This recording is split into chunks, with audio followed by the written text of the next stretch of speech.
Good morning, everyone. Good morning. Uh, Good morning, Sneha. Good morning, Prashant. Good morning, Anushri. Good morning. Today we shall have a discussion on Ind AS 21 that deals with uh, the effects of changes in foreign exchange rates. Yeah. So, do we have a comparative standard in AS regime for this? Anybody? Yes, do we have a comparable standard for this? Yeah, anyone? Yes, we do have. Okay, we do have a comparable standard that is your AS11. Okay, so AS11 and quite on similar lines, you have Ind AS 21. Of course, this is tailored and customized to suit the Ind AS regime. So you have certain new terms, certain new terminologies that are introduced in this particular standard. Okay. So now, what are the topics that have been covered? Okay. I think the original sessions are already made available to you. Uh, so I will go forward with a faster pace, obviously on the assumption you would have gone through it, or you can go through it for any difficulties that are now there for you. Okay.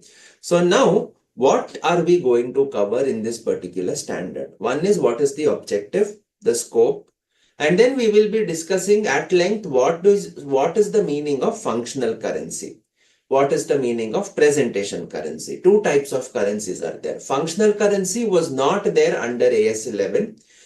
So you have one functional currency and you have one presentation currency under the Ind AS 21 regime. Okay.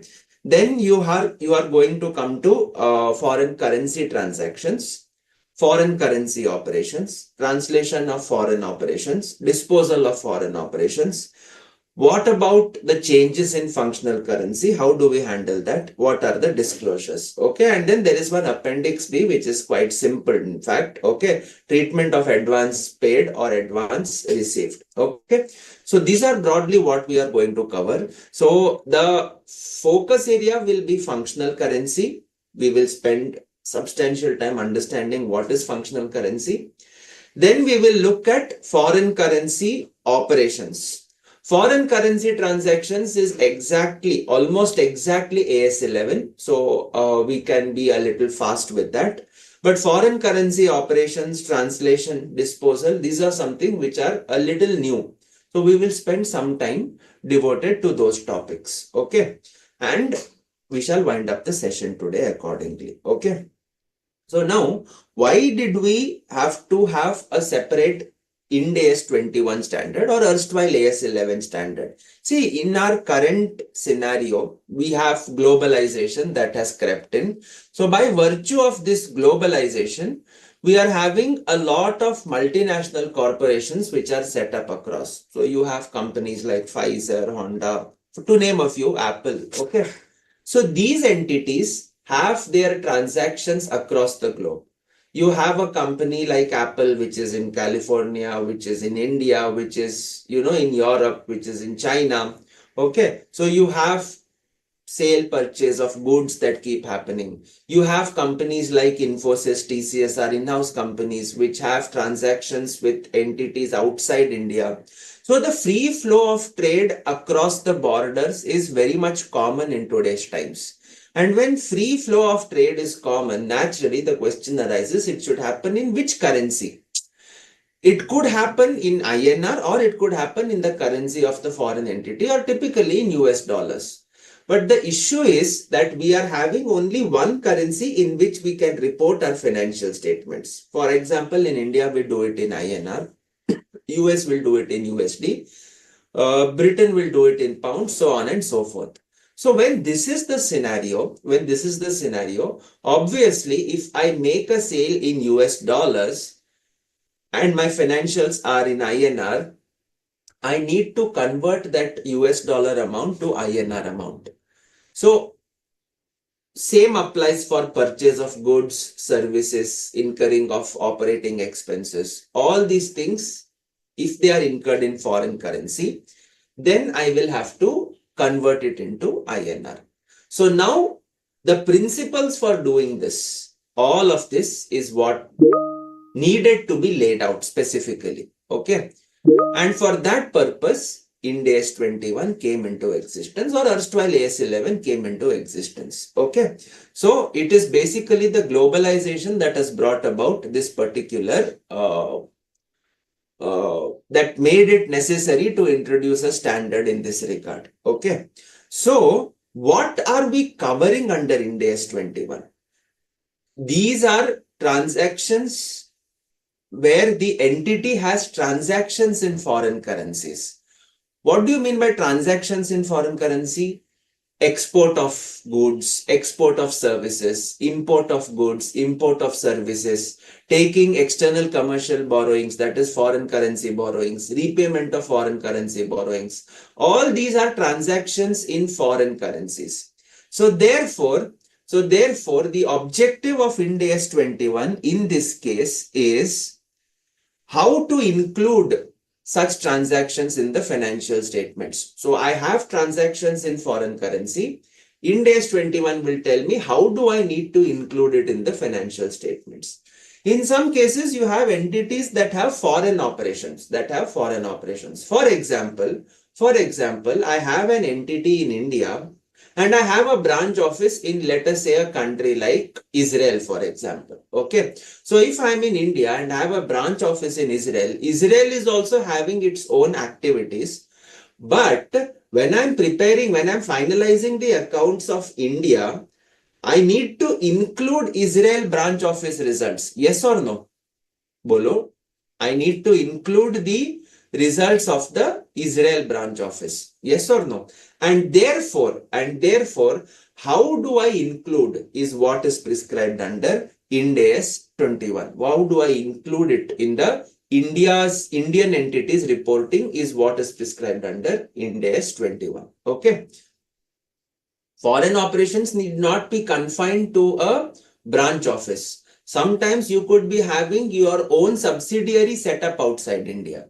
So when you are having your own entity set up outside India, a subsidiary set up outside India, then obviously when I'm preparing consolidated financial statements, I need to consolidate that foreign entity's results into my entity. I need to consolidate. So therefore the question arises, how do I consolidate? Answer to that is given under Ind AS 21. Okay.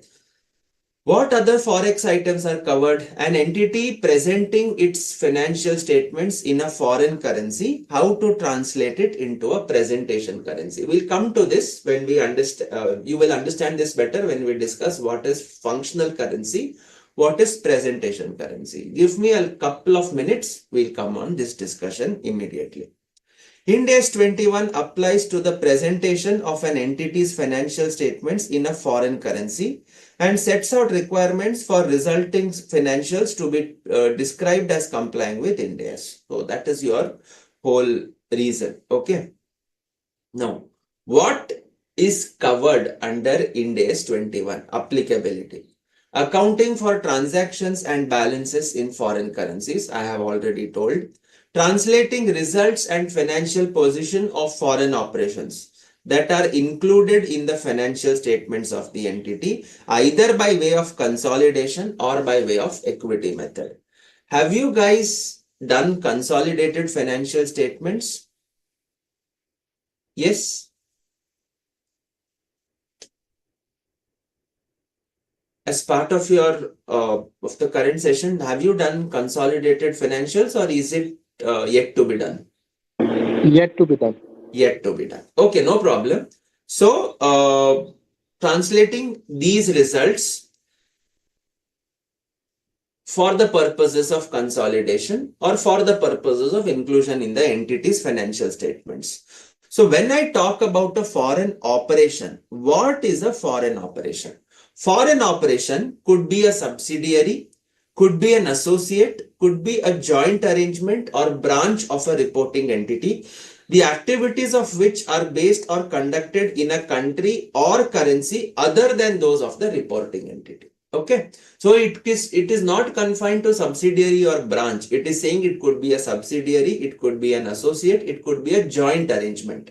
And when you study consolidation, you will know that joint arrangement could either be through a separate legal entity in which it becomes a joint venture, or it could be a jointly controlled operation where you don't have a separate legal entity, but each of the co-venturers who come together to form the joint venture, each of them know what are their duties and what are their responsibilities and what they have to contribute. Okay, so this is your foreign operation. Okay, and what else is covered? Translating entities, results, and financial position into a presentation currency. Okay, so this is what is covered. What is excluded under Ind AS 21? Foreign currency derivatives. Why? Because this is covered under Ind AS 109. This is covered under Financial Instruments chapter. Hedge accounting for foreign currency items, including hedging of net investment in a foreign operation. This is also under Ind AS 109. Presentation of cash flows arising from transactions in a foreign currency. This is covered under Ind AS 7. Long-term foreign currency monetary items for which an entity has opted for exemption given in para D13AA. Okay. So all these things are excluded because they are covered. The applicability of this is separately covered under another standard. Okay.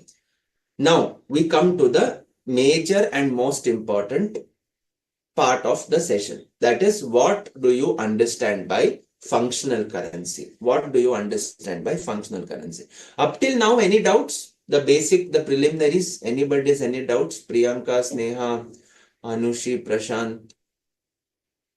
No, sir. No, sir. All clear? Okay.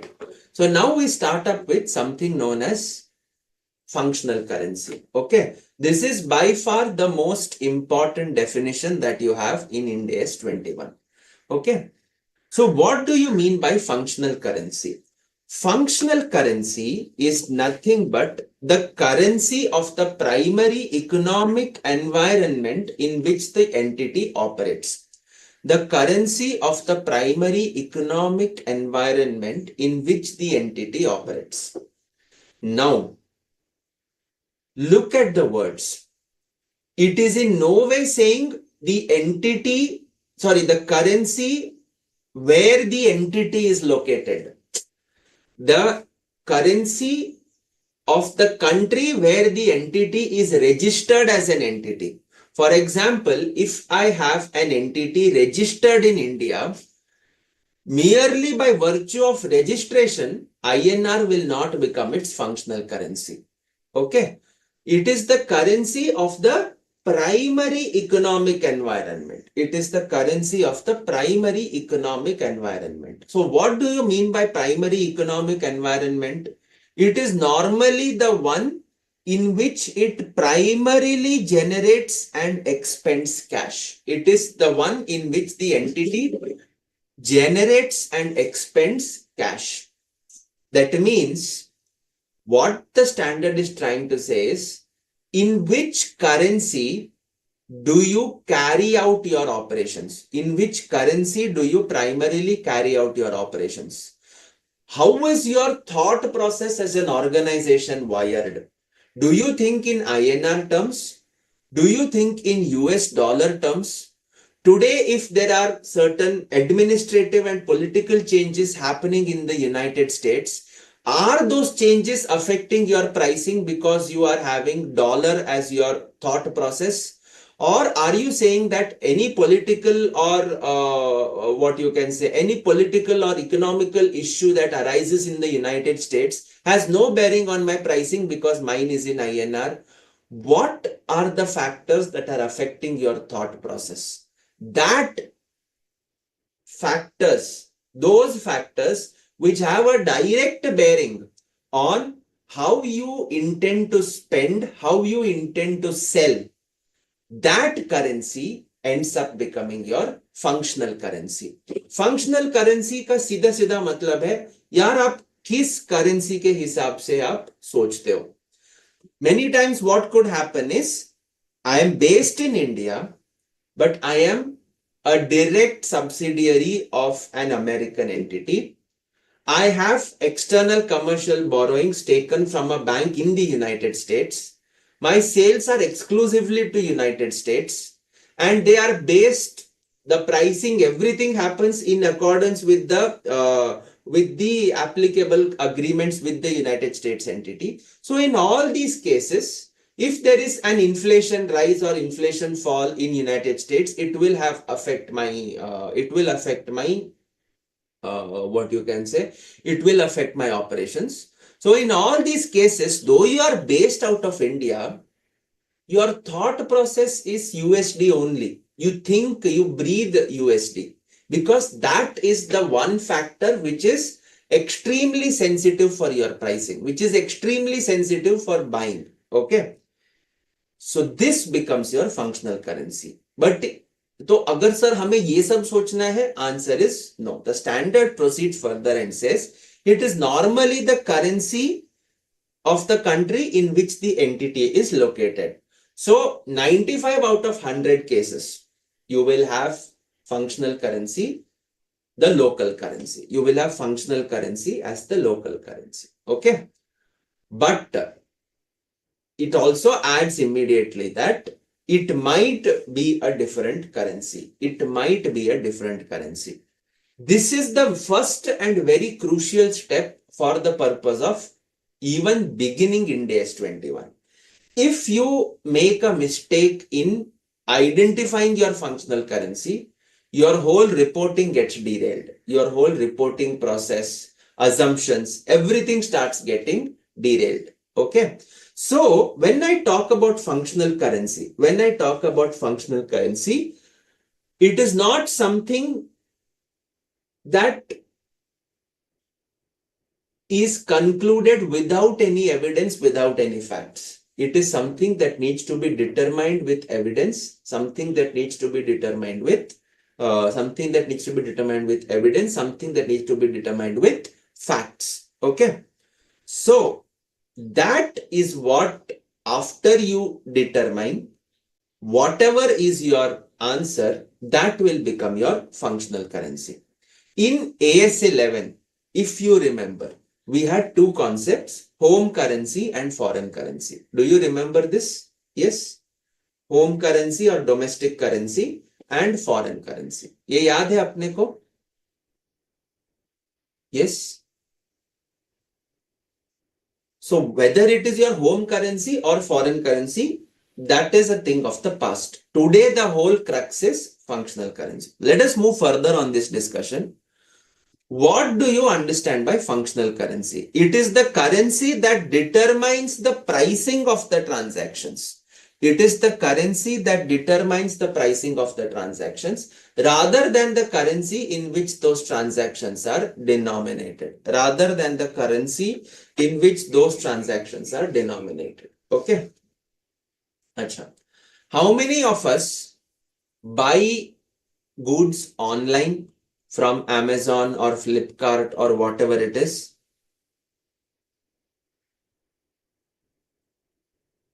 Bolo. Have you purchased goods online? Yes, sir. अच्छा, तो when you buy the goods online, आपको किस currency में price दिखता है? In what currency are you seeing the prices? Rupees. Rupees. Okay. Now, one activity that you need to do after this class is go to any website, an air travel website. Okay, you can go to Indigo or Air India or whatever it is. Just out of curiosity, you check what is your flight pricing from one of the cities, Delhi, Bombay, whatever, to any other city outside India. You can take it to Dubai or whatever it is. Okay.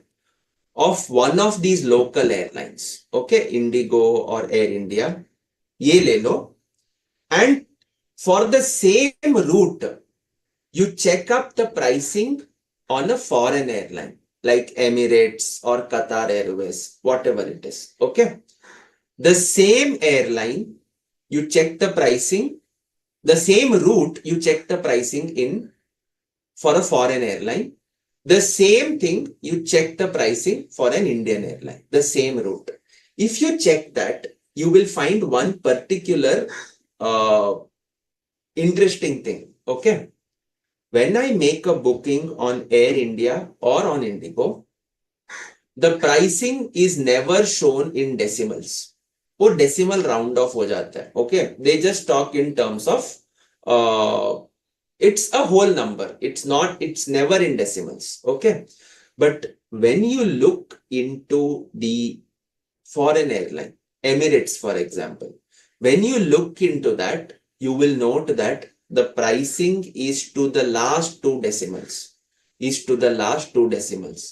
Do you mean to say, sir, that Emirates are far more accurate because they give their pricing to the last two decimals? That means they include paise also. Do you mean to say that? Answer is no. What Emirates or Qatar Airways does is, these entities, the back end fixes the pricing in the local currency. The local currency being, for Emirates, it could be dirhams or dinars or whatever it is. And the system then multiplies it with the INR rate and gives you the value, gives you the booking price. When it does a multiplication, it does not do any rounding off or anything. It just takes the value. So in this case, what is happening is, for an airline like Emirates or for an airline like Qatar Airways or British Airways, whatever it is, when they are setting up the prices, when they are fixing the prices, the thought process behind fixing the prices is, it should be done to recover the cost of flying this aircraft in terms of the foreign currency. Are you able to understand? Yes. So if it is a British Airways flight, they will think about the pricing in terms of GB pounds, Great Britain pounds. They are not concerned with dollars. They are not concerned with INR. They are more concerned with pounds. Are we able to understand? Yes. तो उनका pricing, their overheads, their expenses, their margins, everything is thought about in terms of their currency. They don't think about it in terms of Indian currency. Are you able to understand? Yes? Yes, sir. Yes. So therefore, what is important is, it is the currency that determines the pricing of the transaction. Invoice value can be in INR. When you book an Emirates flight from here, sitting here, you will get the invoice in INR. Does that mean they are fixing the prices in INR? Answer is no. They are fixing the prices in their currency. ये तो सिर्फ एक conversion है, because you are sitting in India and you have to make the payment in INR. Are we able to understand what I am trying to tell? Yes, sir. Yes. Swaminathan, Priyanka, Sneha, Anushi, all well. Are you able to follow? Yes, sir. Yes, sir. Yes. Okay. So now, it is not the invoice denomination that matters. Rather, it is how that invoice price is determined that matters. Okay. So now let us move ahead. Let us move ahead and understand. What are the primary indicators? What are the primary indicators? Currency that mainly influences sale prices for its goods or services. Often the currency in which sale prices are denominated and settled. Okay. So currency that mainly influences sales price for its goods or services. That ends up becoming your functional. That is one of the indicators for your functional currency. Okay. Currency of the country whose competitive forces and regulations determine the sales prices of its goods and services. Currency that mainly influences labor, material and other cost of providing goods and services, often the currency in which these costs are denominated and settled. Okay. So in all these cases, these are mainly influences, currency that influences selling price of its goods or services. So in which currency are you thinking? Are you thinking in terms of local currency or are you thinking in terms of foreign currency? Are we able to understand? So one question on this. Yes, please. We say that it is the thought process in which the currency is being thought of Hmm. rather than the invoice price, which Yes. determines. Then this line says that currency that mainly influences sales price for its goods and services, and it says often the currency in which sales prices are denominated and settled. Yes. So that is what I'm saying. If you look at this, It is contradictory to what we had said earlier. no.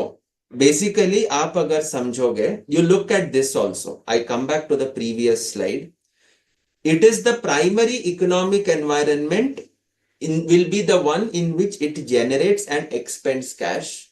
Normally, it will be the one in which the entity is located. But there are fine lines where it is not at all related to the But place where it. I understand that point, sir. But how do Now we know coming which on similar lines, I'm just allow me to complete. Coming on stop? similar lines, 95 out of 100 cases, you as an entity are sitting in India, you are preparing your products, manufacturing or generating your services using the local talent, using the local teams, using the local support, covered under the local laws and thinking in local laws. So therefore, your costing also ends up in local laws, even though you might be 100% export oriented unit. So therefore, 95 out of 100 cases, it ends up becoming the entity in which the sales prices are denominated and settled. So 99 out of 100 cases, what are you going to do? If you look at how my pricing happens, what do you think? Okay, let us look at a very simple example build up and then we can understand. Okay, see, if I am situated in India and I am a company like Infosys, for example, okay, Infosys got the contract for designing uh, the GST portal and I think also the income tax return filing portal. I may be not fully correct, but I'm just taking an example. Okay. GST portal, I'm for sure that it's Infosys who designed it. So when Infosys got the bid for designing the GST portal, how do you think it has arrived at that bid value? It would have seen what is the requirement of the bid. Based on that requirement, it would have seen how many resources it needs to pull in for that job. For that number of resources, obviously it will look at an hourly rate. That hourly rate, since it is based in India for the government of India, it will say that I will have to consider the Indian pricing and then I make a bid, I win the bid, and when I do the job, I make an invoice in INR. I make an invoice in INR. The very same Infosys, let us suppose it has to export these services outside India. It has to export some similar software related services outside India. When it has to export outside India, how do you think the pricing will happen? How do you think the pricing will happen? The pricing will happen by thinking in INR what will be the cost, what will be your overheads, adding a markup. That markup, once you add, will give you the selling price in INR. And that INR selling price, you will denominate it in USD because you are selling it outside India, because you are exporting the services. So therefore, your price currency is, your selling price is basically influenced by the local market and the local cost and the local cost. And thereafter, what the line tells us is that often it is the currency in which the sales prices are denominated and settled. Even for an entity like Infosys, even for an entity like TCS, though they have multiple MNC operations, though they have multiple MNC, multinational operations, they still would be having a core source of their revenue coming from within India. So say out of 100, probably 60 to 70% of their revenues are largely domestic in nature. And for those largely domestic services, invoices would be denominated in INR and settled in INR. But in some cases, you end up with a foreign currency invoicing. Is it okay? Correct, sir. Perfect. Yes. So what we have to understand, but it's good that you brought it up, Prashant, because in Ind AS, not only Ind AS 21, in any of the Ind AS, you will always find that it's not a straight answer. They will give you one line of answer and they will also give an alternative, because these standards are not rule-based standards. These standards are principle-based standards. Ind AS 21 here is trying to explain you the principles for determining the functional currency. At the same time, it wants to make things easy for you. So when it makes things easy for you, it is using the terms like normally the currency of the entity of the country in which the entity is located. So it gives a broad understanding. See, this particular requirement applies to 95 to 99% of the entities.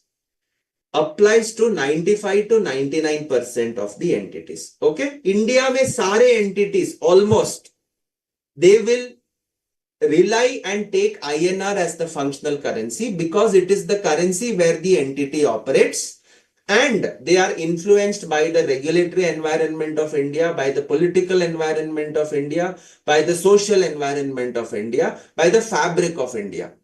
So 95 to 99%. But what Ind AS tells is, sir, this is principle. This is not a rule. This is not a rule. Exceptions हो सकते हैं. There could be exceptions. A branch office of Emirates. Emirates could probably have its own subsidiary in India. It could be having, okay, Emirates India Private Limited. I'm just making it up, okay. So Emirates is a Dubai-based airline. It could have its subsidiary in India. ये subsidiary का काम क्या है? What is this subsidiary doing? Why do they have Emirates offices in India? They will have Emirates offices in India because there could be some immediate customer support that is required for passengers who are flying Emirates. There could be some support because pilots and cabin crew would travel down to India and they need to have a layover. So therefore you need Emirates local office, okay, so that they can arrange for stopovers or layovers for the cabin crew before prepping them up for the next flight. So for all of these activities, you need a branch office or a subsidiary in India. You need a subsidiary in India. Now, the whole point is, when all these kind of situations are there, how many Emirates-like organizations will you have in India? Very less. Very, very less. Emirates operations in India are virtually an extension of Emirates Dubai. India में हम कुछ करते ही नहीं है. In India, their planes do not even stay overnight. They come and they depart within a couple of hours after refueling. So Emirates does not have its hub in India. It is just ferrying passengers from India to India. That's it.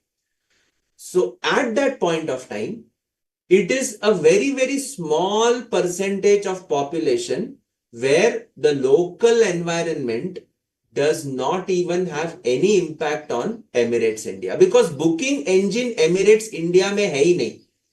The booking engine, the currency, the bank account where the monies will go, all of that is outside India in a place called Dubai. Are we able to follow? So for that 1 to 5% of organizations, we have an exception. We have an exception, which is why the word normally does not mean always.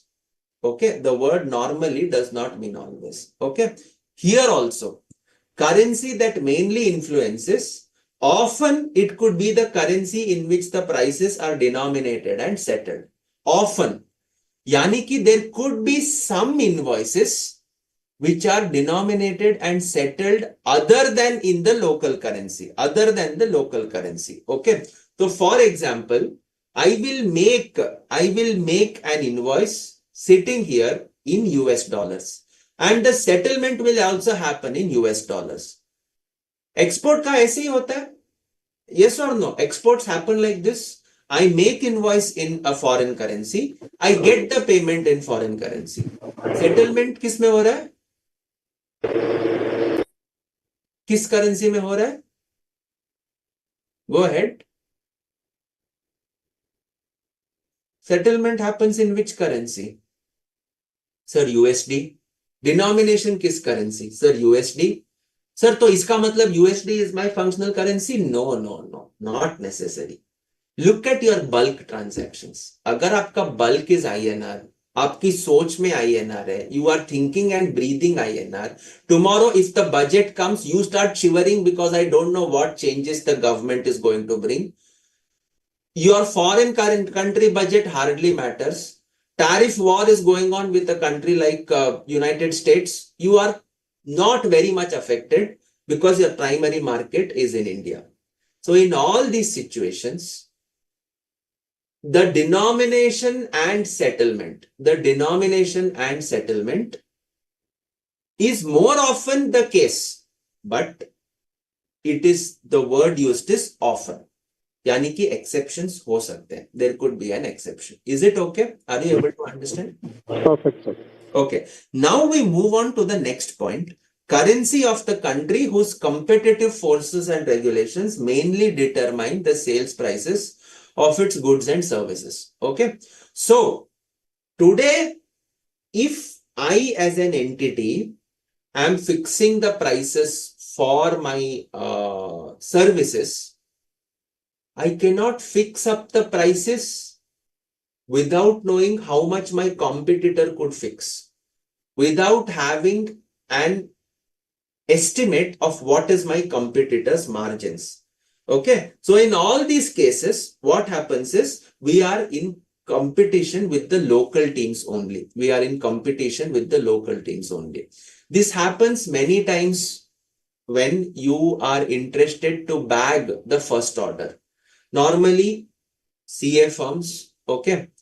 I'm giving this example to closely so that you can closely relate, but this is the case with most of the entities also, non-CA firms also. When you get a new client, when you are about to onboard a new client, what is the pricing strategy that you adopt?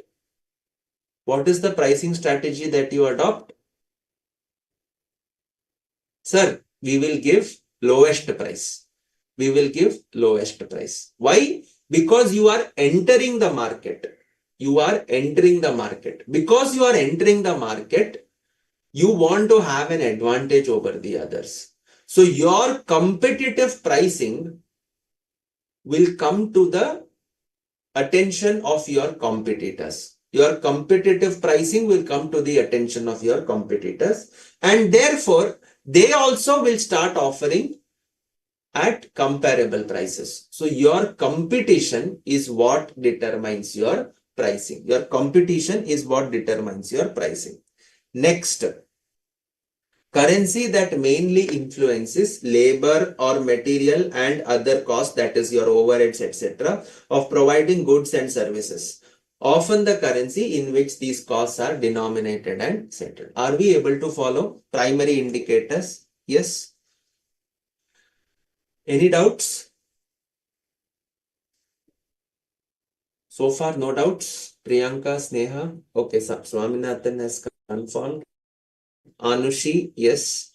All clear, I hope. Okay. Now, secondary indicators. When I have to determine my functional currency, I will always look at first the primary indicators. If I am not able to understand, because what happens, there may be some people who think like this.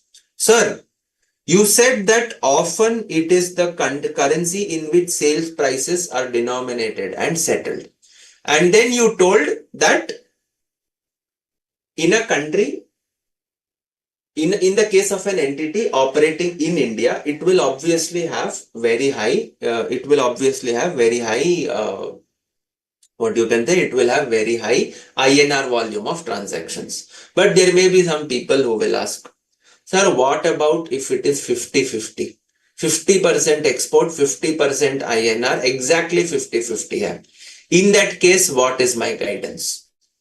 In that case, what is my guidance? So for those people where life is always, where they are always, having an eye on the possible exceptions that could happen.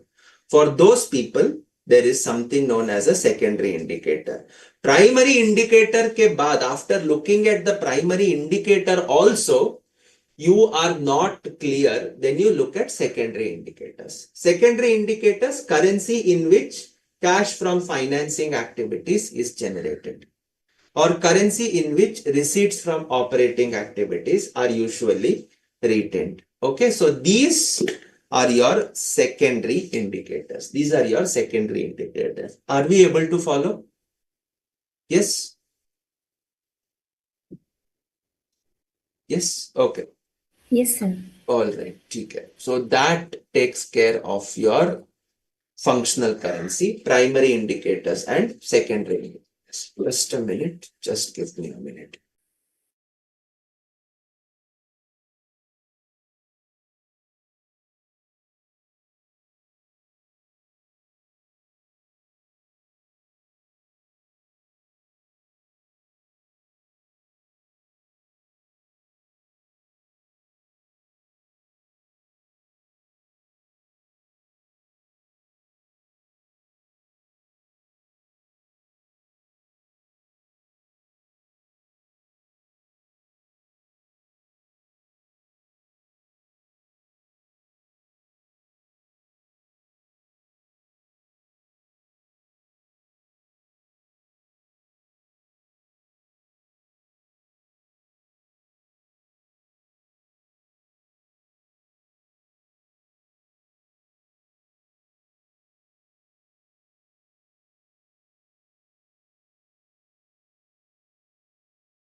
Yes.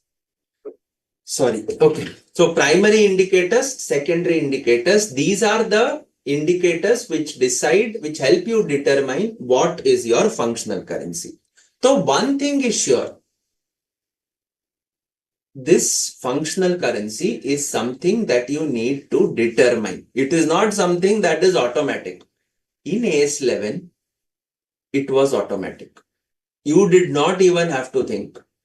आपका process was very simple. Indian entity, home currency INR. Anything other than home currency is your foreign currency. Anything other than home currency ends up becoming your foreign currency. Okay.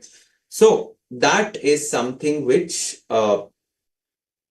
is not the case in Ind AS 21. Okay. So we shall look at a couple of illustrations. Future Limited sells a revitalizing energy drink that is sold throughout the world. Sales of the energy drink comprise over 90% of the revenue of Future Limited. For convenience and consistency in pricing, sales of the energy drink are denominated in USD. All financing activities of Future Limited are in the local currency L dollar, although the company holds some USD cash reserves.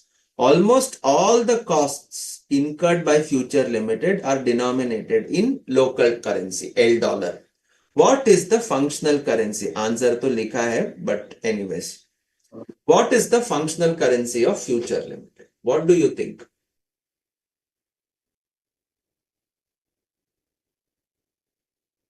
Read the question. Give me your answer with reasons. Okay. Give me your answer with reasons.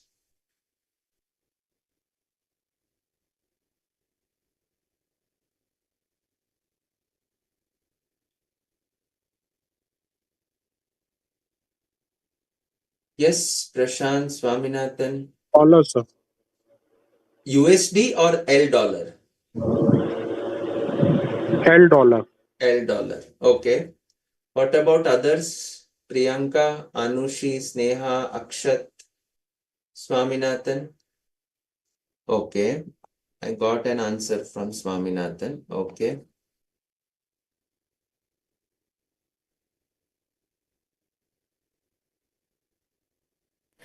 Here it is दिया हुआ है ना all financing activities of Future Limited are in its local currency L dollars.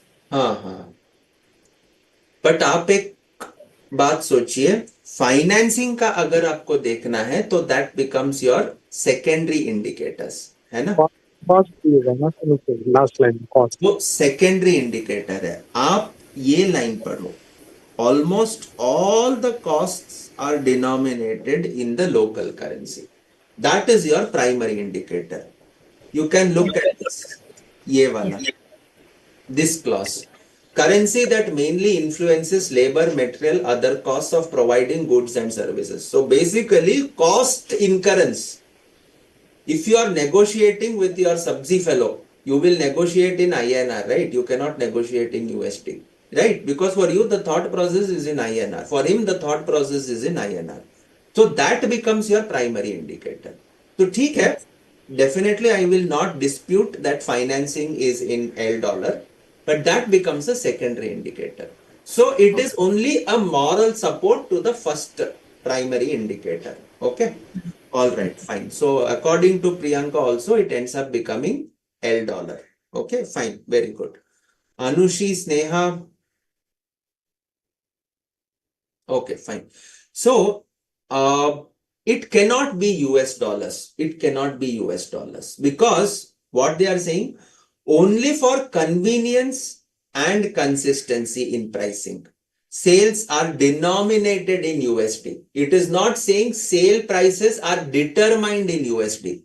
There is a difference between determined, there is a difference between this and denominated. ये दोनों बहुत अलग अलग है. These are two very different things. Determined means you are fixing it in US dollars. You are fixing it in US dollars. Denominated means आप किसी और currency में सोच लो, just apply the exchange rate and determine the US dollar pricing. It is entirely different. It is entirely different. So therefore, here they are only denominating in US dollars. It is quite possible that most of the sales happen to a United States based entity.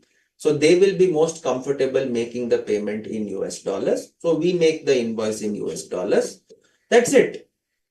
Apart from that, US dollar has no bearing. US dollar, US fluctuations, political, geographical, economical, all of that will not have any impact on my pricing. Are we okay with this? Yes.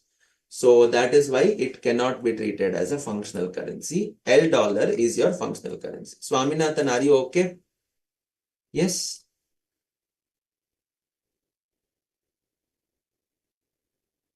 All right. Only one illustration. Okay, fine. Shall we proceed? Okay. All right. 1 second. Okay. Now, the next one is foreign operation. Foreign operation. Okay. Foreign operations will be of two types. How many of us have read AS 11? Yes. Swami has confirmed.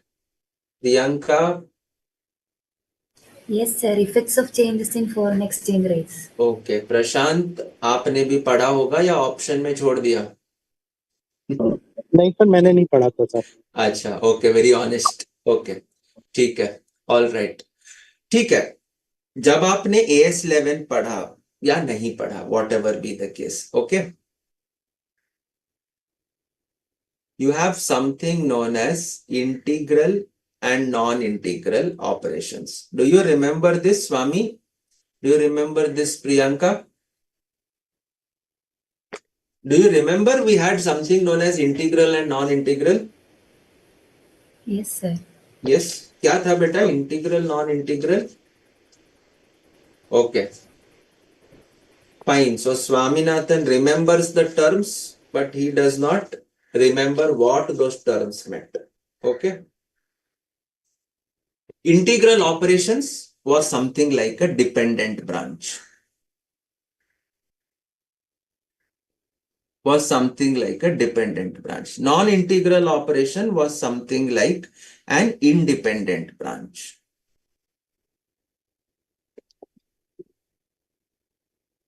Branch पढ़े थे. You had branch accounts, dependent branch, independent branch.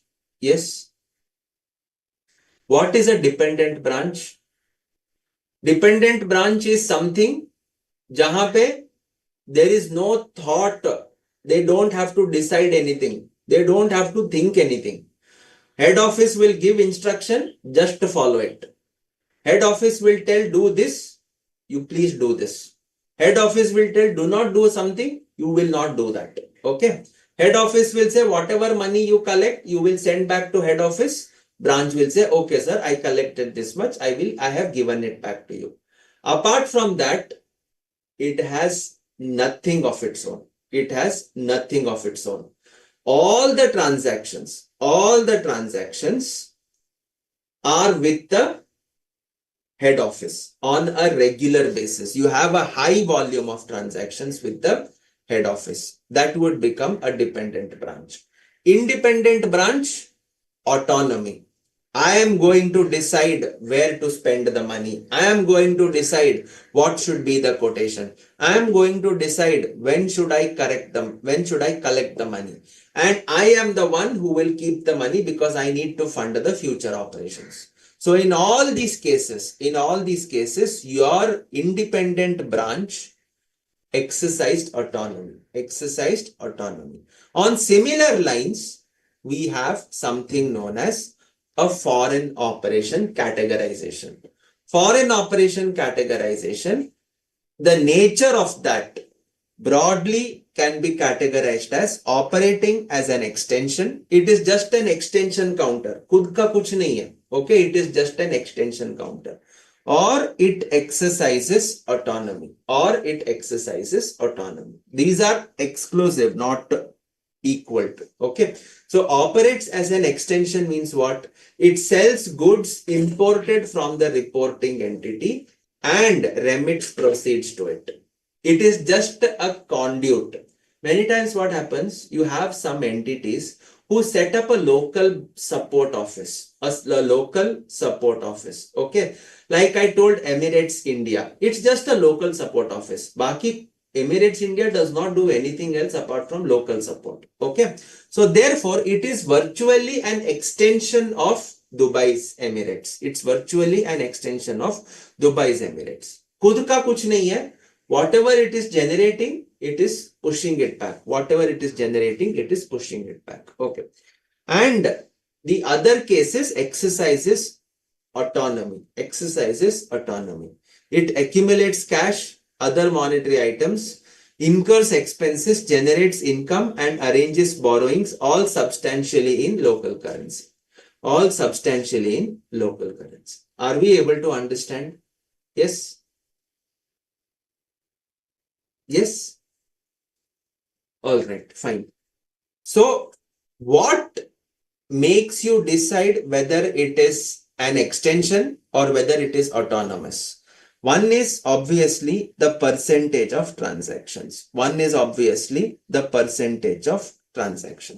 In the case of a dependent branch, your percentage of transactions is quite high.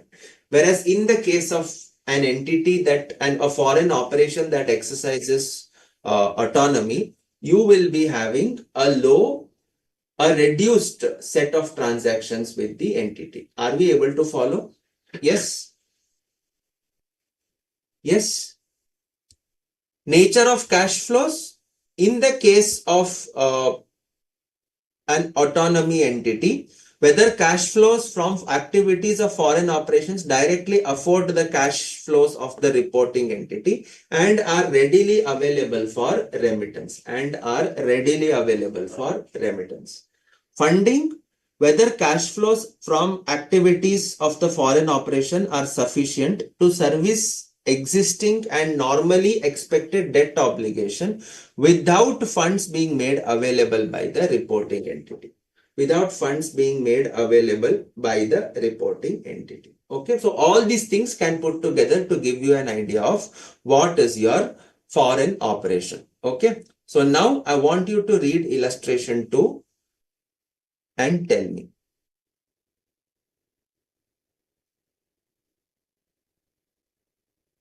Yes, read illustration 2. Just a minute.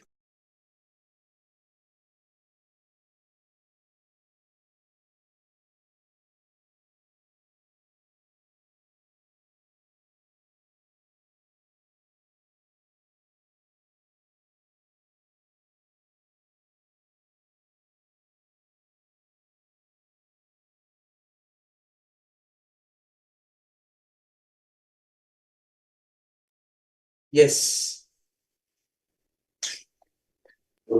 So it will be US dollars. Okay. All right. Why do you say so? Because it is basically uh, uh, taking orders for big ink merchandise Mm-hmm. and collections. So it is basically operating like a example you gave big. Extension counter. Basically, it is an extension counter. Yes or no? Yes. Yes. Yes. Yes. Okay. Small India Private Limited, a subsidiary of Big Ink. What about the girls, Neha, Anushi, Priyanka? Are you in agreement? Prashant gave a very clear answer. Yeah, Anushi, Yes, sir. all clear? Answer. Yes, sir. Okay, perfect. Priyanka, samjha? Yes. So what is this? What is it? Yes. So Swaminathan also is saying that it operates as an extension of big INC. So see, small also has a local warehouse in India to facilitate timely delivery. It ensures that it remits to its parent all cash flows. वो कौन सा entity है जो सारा cash flow parent को दे सकता है? Which entity can give all the cash flows to the parent? वो अपना इंडिपेंडेंट उसका कोई एग्जिस्टेंस नहीं है. हाँ, उसका कोई अस्तित्व ही नहीं है. Independently, there is nobody who can think, sir, suppose I have a team of employees here. Suppose small INC had 5 employees here. Autonomy होता तो एटलीस्ट उनका सैलरी का पैसा थोड़ा सा अपने पास बचा के रखता. ये नहीं कर रहा है. What it is doing, it is remitting everything to big, and probably big will then credit the salary directly to these employees. I don't know, but that is the level of dependence. Many times ये कैसे होता है पता है? At the end of the day, whatever balance is there in the bank account, there is a sweeping instruction given to the bank. End of the day, ये bank account balance 0 होना चाहिए. Transfer the balance in this bank account to this bank account. That's it. There is a sweeping debit instruction that is there. At all points of time, you should not have any cash. और होना भी चाहिए तो minimum balance. Suppose if minimum balance for a corporate is 10,000 rupees, they will say you keep 10,000 rupees and everything else you remit it to this account at the end of each day. That is something which is being followed here. So therefore, no independence, everything dependent on big. So therefore, small's functional currency is USD.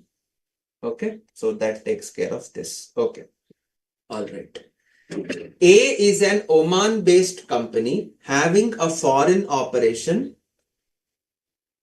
B in India. The foreign operation was primarily set up to execute a construction project in India. They want to execute a construction project in India. The functional currency of A is Oman OMR. Okay, OMR, I think Oman Rial or something it is. Okay. 78% of entity B's finances. So I have A, which is in Oman. I have B, which is in India. We are talking about B. Now, 78% of financing, 78% have been raised in USD from A. B's bank accounts are maintained in USD as well as INR. USD plus INR.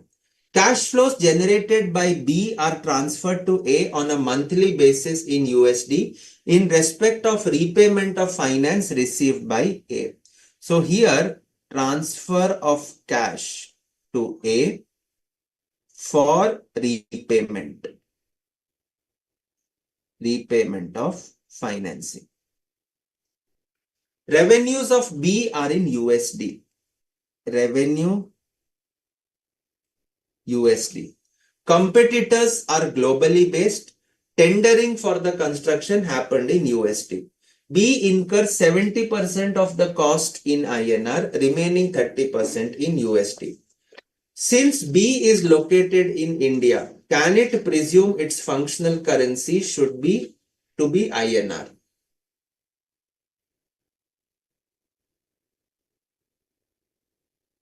Bolo, what do you think?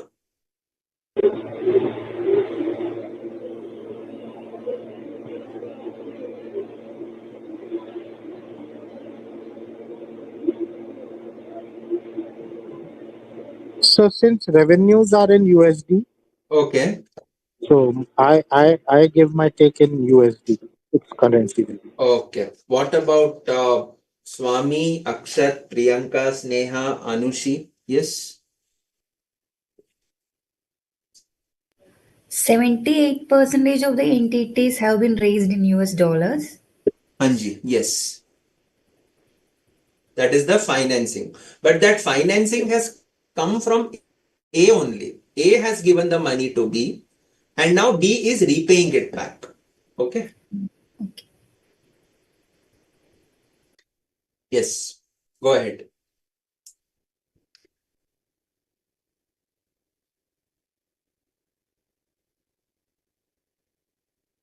What has Swaminathan said?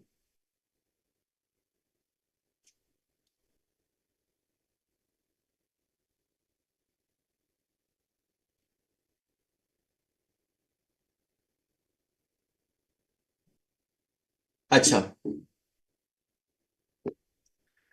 Tell me one thing. Is B a foreign operation of A? सबसे पहले we start with this. Is B a foreign operation of A? I'm not asking whether dependent, independent, whatever it is. Is it a foreign operation of A?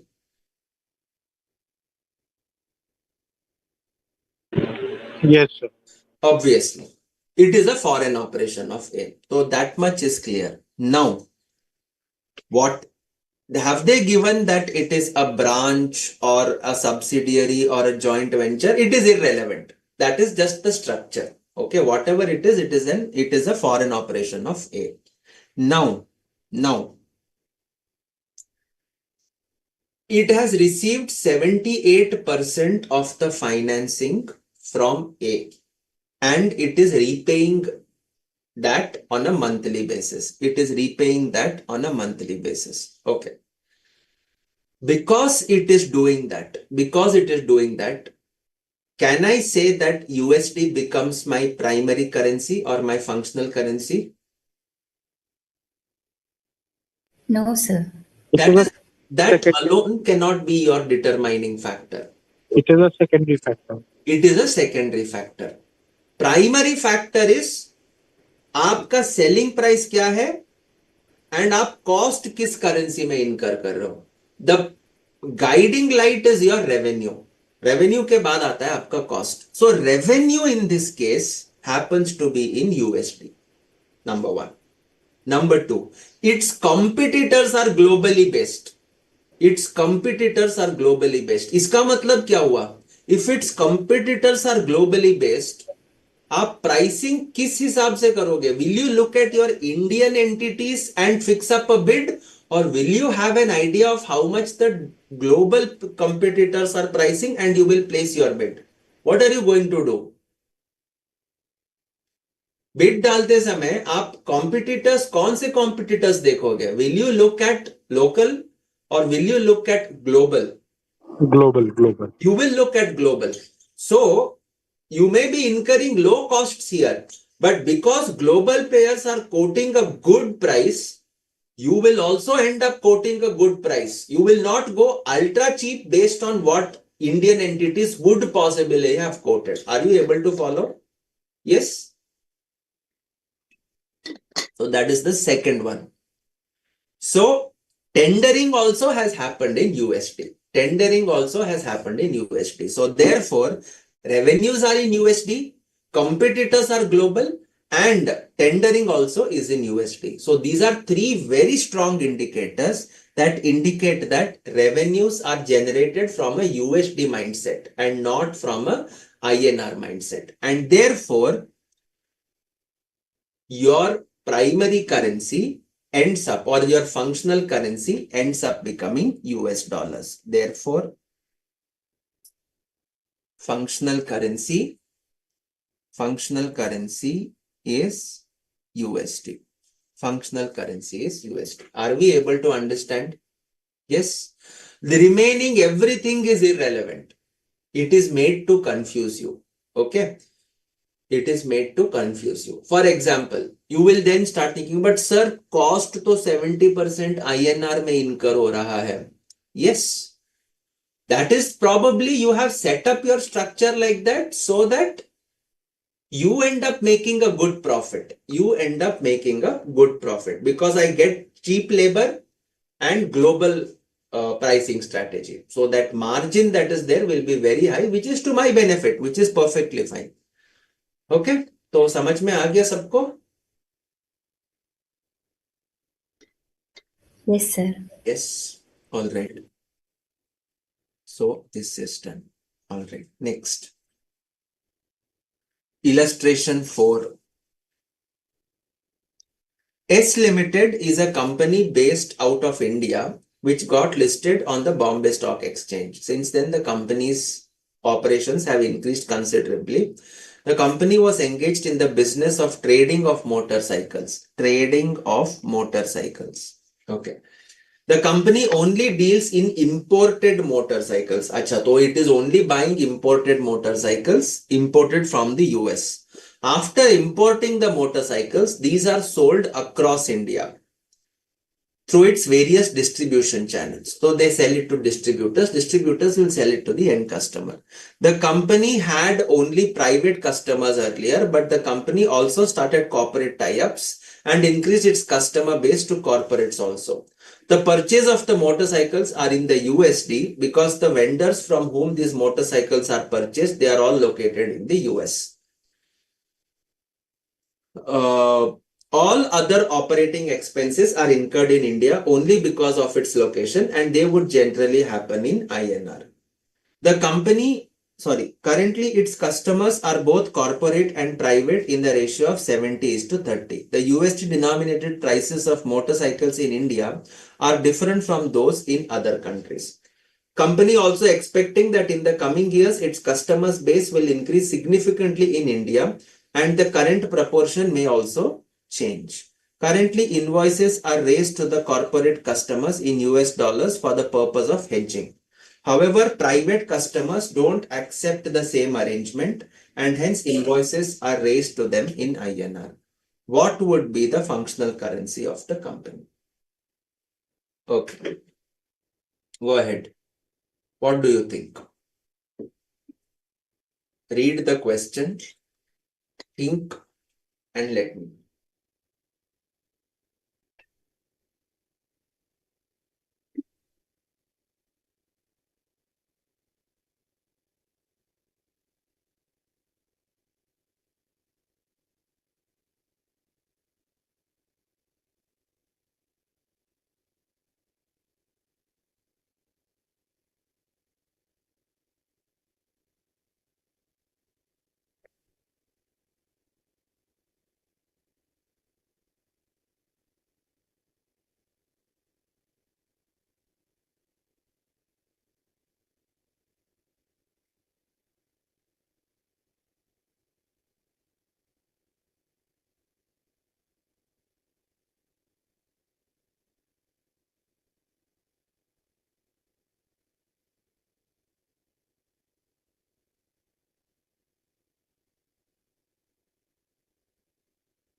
Yes,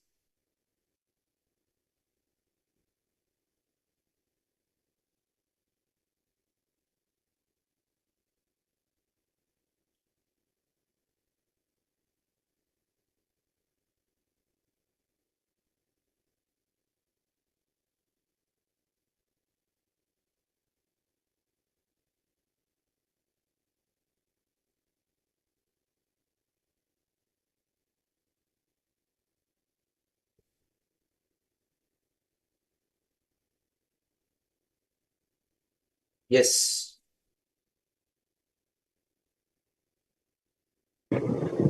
I think so. It's US dollar. You think that it is US dollars. Okay. And आपका basis क्या है?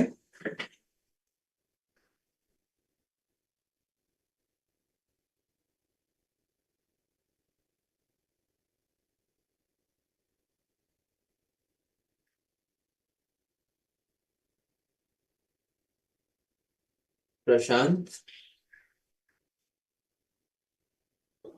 70/30. Sir, it is importing in US dollars, Correct. and it is also customers are also 70/30 in countries. 70-30 कहाँ लिखा है भाई? Corporate and private है. Hmm. It's not outside India and within India. ये within India के ही customers है. See, after importing, these are sold across India. Okay. In India, it is B2B corporate, B2C individuals. This ratio is 70:30. Okay. ये हो गया corporate, ये हो गया private. Okay. You still want to stick to that USD?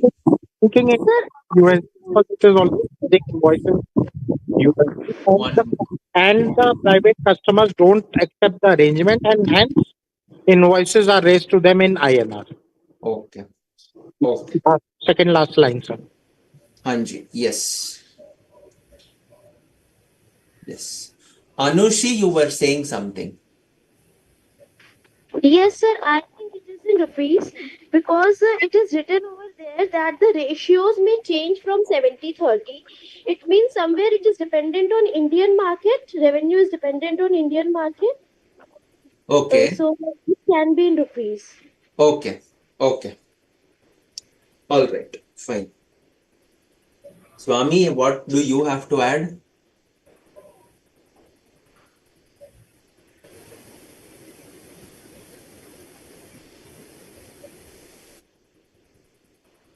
I'm not able to hear Swami.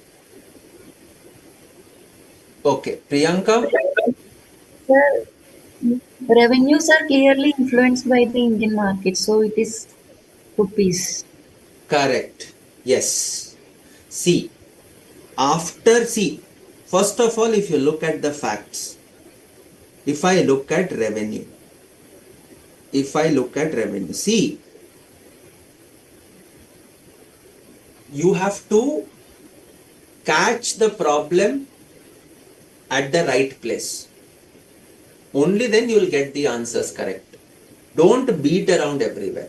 Primary indicator, revenues. Where are you going to sell? Sir, I am selling it across India. I am selling it across India. This could be corporate, this could be private. Am I really bothered whether I am selling it to corporate or to private? Answer is no. मैं किसी को भी बेच दूं यार, फर्क क्या पड़ता है?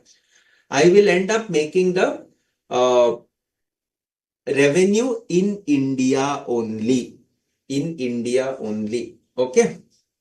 So this is thus you are catching the problem at the neck. Okay. Now let me come to why some of you find it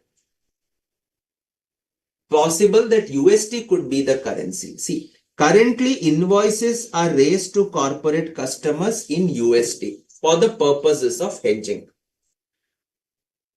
इसका मतलब समझ में आ गया?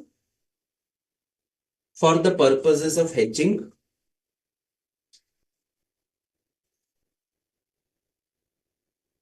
I have purchased the goods in which currency? मैंने motorcycles import किए ना? I have imported the motorcycles, that is in USD.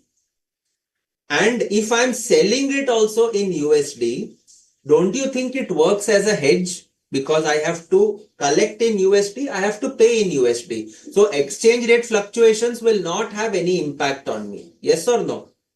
So it is purely for the purposes of hedging. Okay. Corporates also would have agreed because they would also have foreign currency receivables. So foreign currency receivables, foreign currency payables for my corporate customers also will create a natural hedge. And therefore, you are ending up recognizing the corporate revenues and denominating them in US dollars. This is a strategy to hedge effectively. Okay. But the value of that US dollar, ये bike का price, suppose if it is $2,000. What is affecting that 2,000? What is affecting that 2,000? That 2,000 is getting affected by what? It's getting affected by local Indian market. You cannot say that it's foreign entity which is affecting this. It's the local Indian market that is affecting this. Okay. I am only denominating it in US dollars. So that is one of the points you have to keep in mind. Next, when I look at COGS, cost of goods sold, all of it is imported. Yes or no? Yes, it is in USD. So definitely you will be having your cost coming in from US dollars. Okay, next. They are sold across India. OPEX. This is in INR. They have written here. All other OPEX are incurred in India because of its location. And they generally happen to be in INR.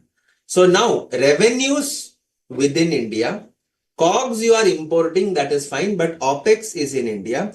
Company is also expecting that its customer base will increase significantly and the current proportion may change. Current proportion may move from corporates to privates. So that proportion may undergo a change.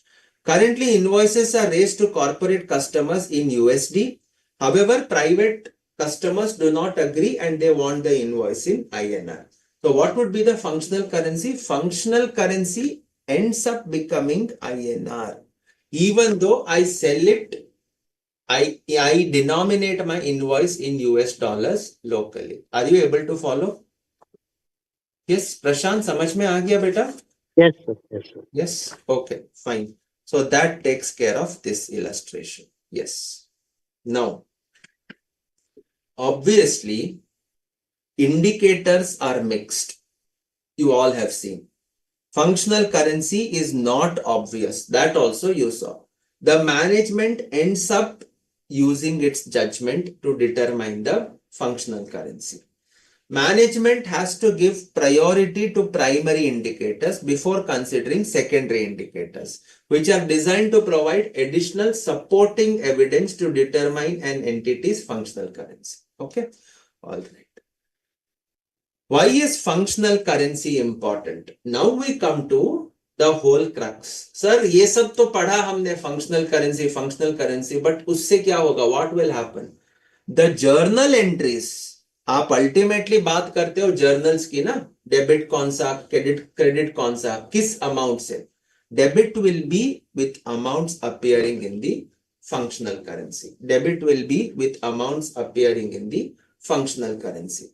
Entity's functional currency reflects the underlying transactions, events, and conditions that are relevant to it.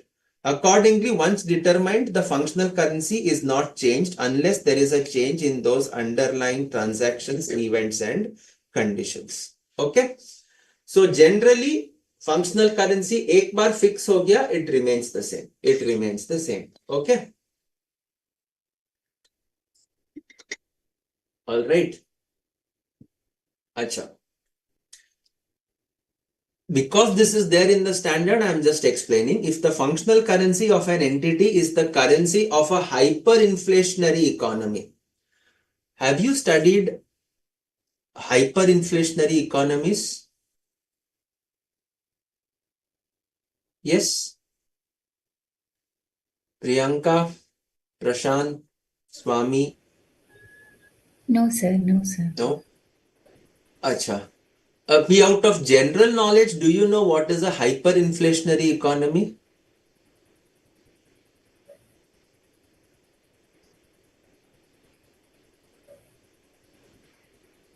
अच्छा, ये word का मतलब क्या है? Hyper inflationary.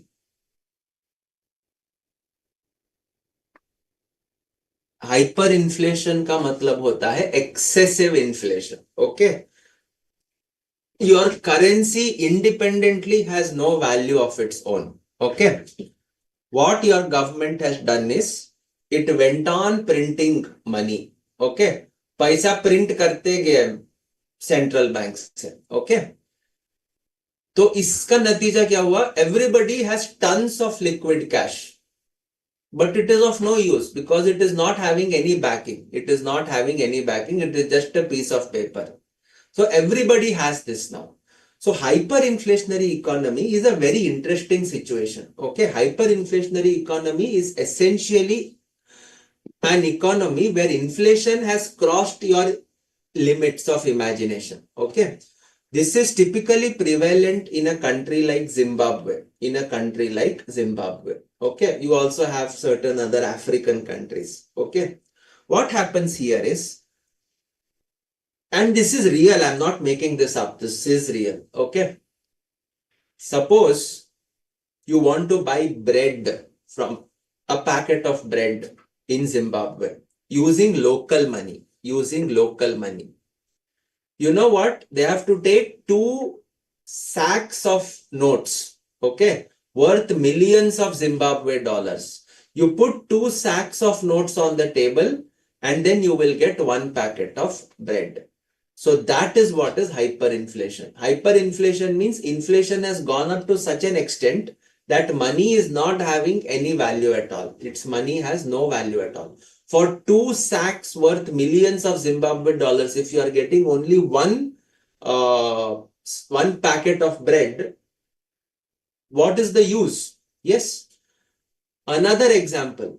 Suppose I sell goods on credit to a local customer for 100 Zimbabwe dollars and I give him a credit period of 2 months. Normal case में $100 का goods मैंने cell किया है तो मुझे कितने पैसे मिलने चाहिए? How much money should I get back if I sell it for $100? $100. $100. But in Zimbabwe, they will say that I am giving you $100 worth goods today on credit. Please ensure you return me $500 at the end of the credit period, or $1,000 at the end of the credit period. Why?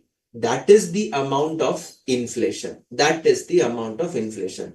What is available today for 100 will be available 2 months down the line for 1,000. That is the kind of what you can say inflation that is there. Are you able to follow? Yes. Yes, sir. Now understand the implication of this. It's very interesting. 31st March 2024, I closed my books. Now 31st March 2025, I have finalized the accounts. Just out of curiosity,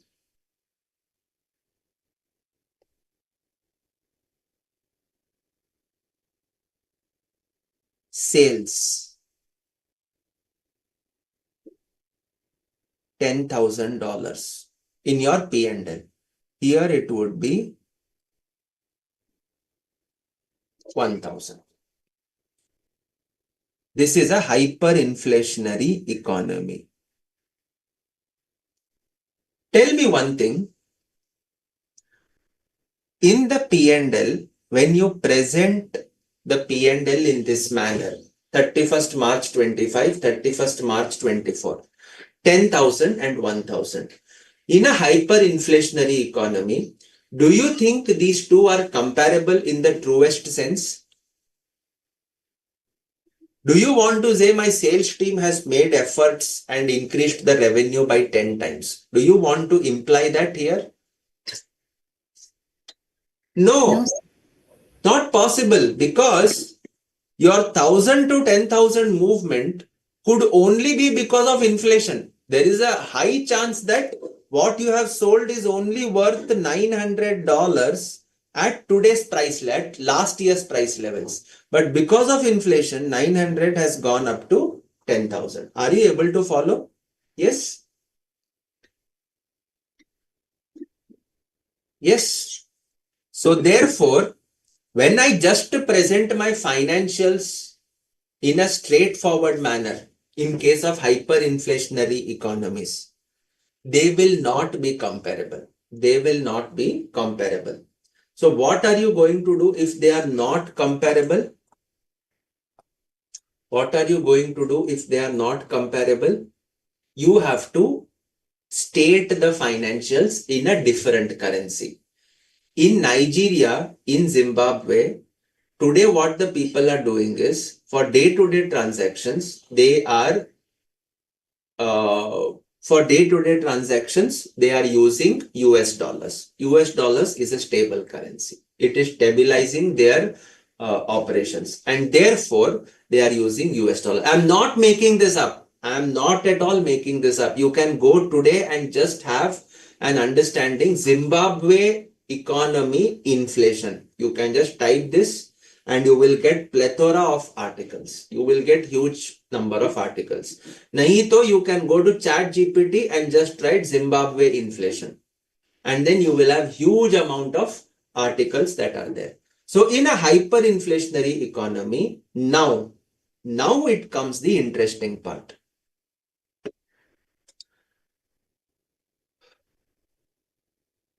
hyper inflationary economy का financial reporting पे क्या असर है पता है आपको? You know what is the impact of hyper inflationary economy on financial reporting? आप every time comparatives present करते हो. You every time present comparatives. Yes और नो? बोलो. Yes, sir. If you are presenting annual financials, comparative will be the previous financial year. If you are presenting quarter, it will be previous quarter same.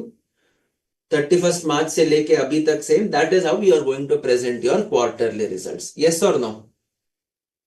In this quarter, the movement of currency will be extremely high. Year की तो छोड़ दो. In a quarter only, it will be extremely high. Are you able to understand? And because it is extremely high, you have to do a restatement. You have to do a restatement. Are we able to follow? Yes.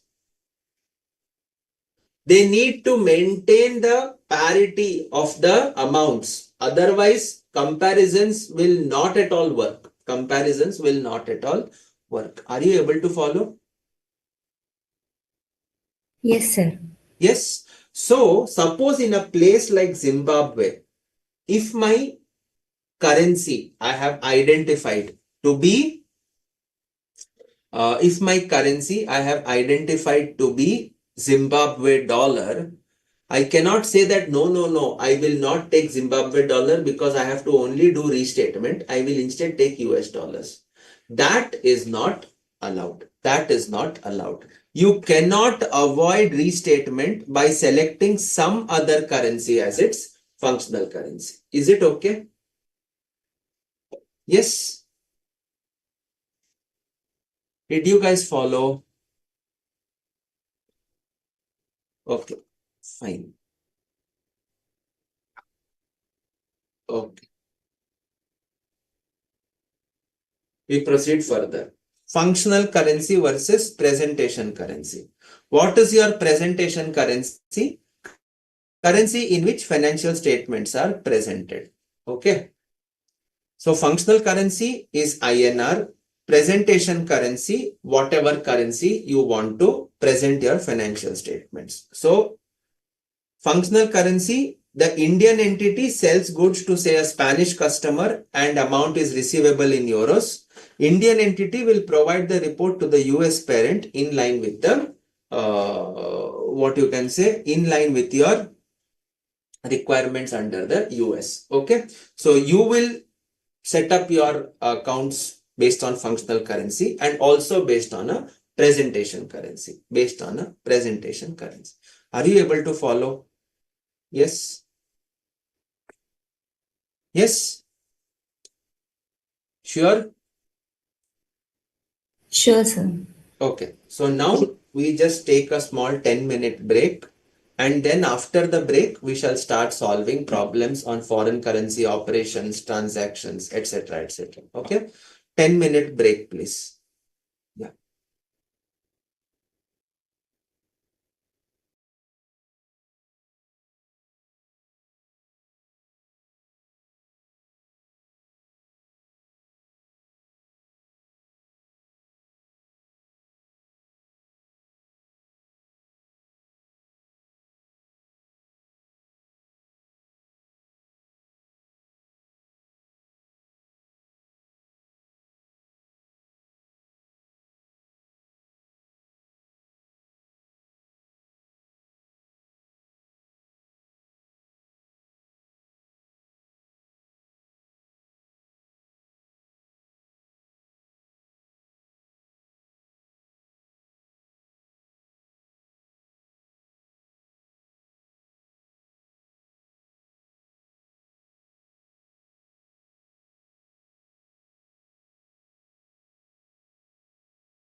So we shall continue.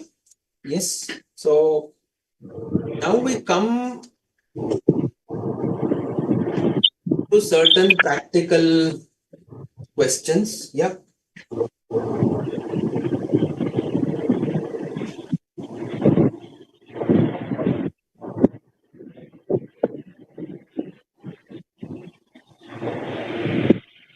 Usage of presentation currency.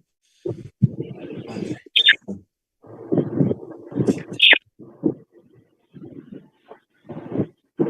So with this background, let us come into foreign currency transactions. Okay. So what is foreign currency transactions? Foreign currency transaction means a transaction which is either denominated in or requires settlement in a foreign currency. What is a foreign currency? A currency other than the functional currency of the reporting entity. So, suppose my functional currency is INR. I have a transaction which is in USD that needs to be settled in USD, that is denominated in USD. So it becomes a foreign currency transaction. So foreign currency transactions, typically what does it have? Buying or selling goods or services denominated in a foreign currency, or borrows or lends funds which are where amounts are payable or receivable in a foreign currency, or acquires or disposes of assets, incurs or settles liabilities denominated in a foreign currency. Are you able to understand? Yes? Clear? So that becomes your foreign currency transaction. Very simple. So first step is determine functional currency. Any other currency becomes foreign currency. So foreign currency transaction, anything that requires settlement or denomination in a foreign currency ends up becoming a foreign currency transaction. Okay, so it could include buying or selling goods, taking borrowings or giving advances, or acquisition or disposal of assets, or transferring of a liability or settlement of liability. This is exactly AS11. This is exactly AS11. So you will tell me now in which currency, which exchange rates. Exchange rates are dynamic. So what are the exchange rates that we end up using? So initial recognition exchange rate on the date of transaction. That means your spot rate. That will be the rate at which you will account for it. In some cases, you can go for an average rate approximation for a week or for a month. Okay. If the exchange rates vary significantly, average rate is not appropriate. But if there is no significant variation, you can go ahead and use average rate. Okay. Now, monetary items, you are all aware of monetary items, right? Are you aware of monetary items? Prashant, Swami, Priyanka, Sneha, Anushi, yes. Are you aware of monetary items? Yeah. Like debt or cash. I didn't get you, Swami. Sir, debtors, cash, Correct, correct, creditors. correct. So Priyanka, Anushi, do you know? Geeta? Yes, sir. Yes. So basically, where you are going to get defined units of money, or you have to pay defined units of money. Okay. There is no uncertainty in the amounts. So for example, debtors, cash balances, creditors, loans given, loans taken. Okay. Uh, Debt securities, etc., etc. All these, if they are not settled at the end of the reporting period, you will translate it using the closing rate. Non-monetary items, other than monetary items, you are not sure that you will get the rate what is there in your balance sheet. For example, your inventory, your property, plant and equipment, advances given for goods or services, or income received in advance, etc., etc. Okay, all these become your non-monetary items, and these are typically measured at a historical cost. These are typically measured at historical cost.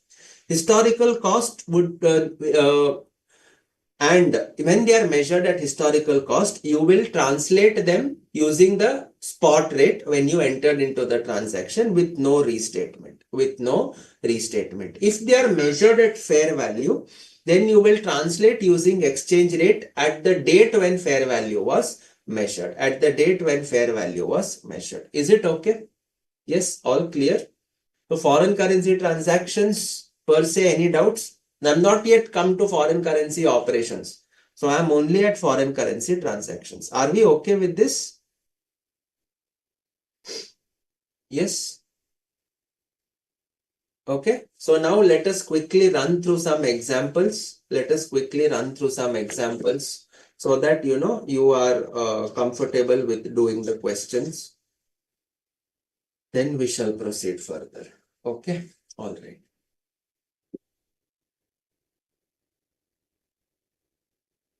An entity purchases an item of property, plant and equipment amounting to 200,000 on 1st April 20x1.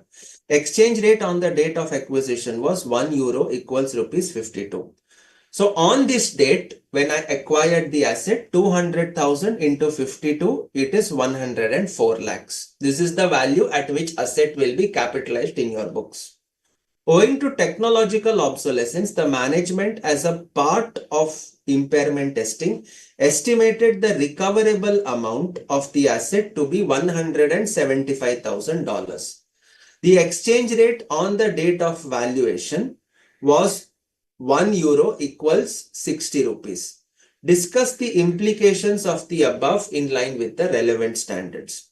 Would your answer change if the recoverable amount was estimated as €150,000, exchange rate remaining €1 equals 60? So if it is 175,000, 175,000 into 60, 105 lakhs, no impairment because you are comparing 104 with 105.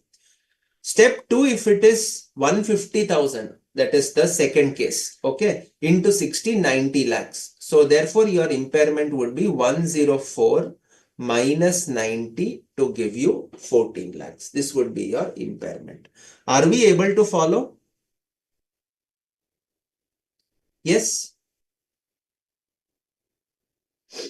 Yes? Sure? See, there is one thing you have to remember. Is there an impairment at euro level? In foreign currency, is there an impairment? Step 1, 200,000. Step 2, 175,000. Is there an impairment of the asset at the level of the foreign currency? Yes. An asset worth 200,000, you are saying it should be at 175,000. Now, when you're taking 175,000, 200,000, the difference of 25,000 ends up becoming a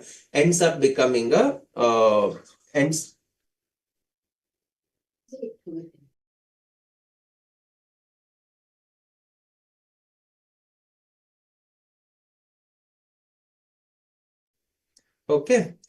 Now, when you are having 200,000 dipping to 175,000, there is an impairment in foreign currency. But my own currency is INR. My functional currency is INR. So you have to estimate whether impairment has happened or not in INR basis. You cannot say that there is an impairment of 25,000. So I take 25,000, multiply by some average rate and say this is the impairment that you need to hit to the P&L. No, that is not the way it would be done. Are we able to follow this? Yes? Sure? So if you look at impairment or NRV testing, in all these cases, you are going to compare the cost, you are going to compare the recoverable value or the NRV, convert them into INR, and then do the NRV testing or impairment testing. You will not do the NRV or impairment testing on foreign currency because you do not intend to use them in foreign currency terms. You are intending to use them in your functional currency terms. So impairment or NRV impairment, whatever it is, will be done on an functional currency basis. So after the translation to functional currency, you will see in the first case, there is no impairment. required. In the second case, there is an impairment of 14 lakhs that is required. Are we absolutely clear about this, Priyanka? Sneha, Anushi, Geeta, all clear? Yes, Yes, sir. sir. Okay, okay, all right. And boys, Prashant, Swami, Akshat, Rohit. Yes. Okay, fine.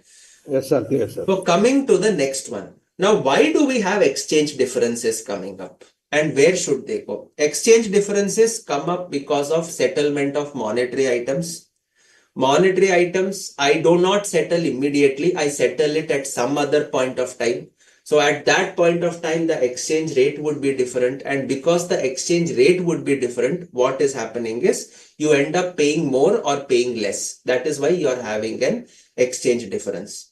Or in some cases, you do not settle, but there is a reporting date. You have to report it at a different rate. Monetary items, for example, fair value items, for example. So when you do this, the rates are different compared to what they were initially reported at. So you need to do this restatement. When you do this restatement, there comes a difference. There comes a difference. Okay.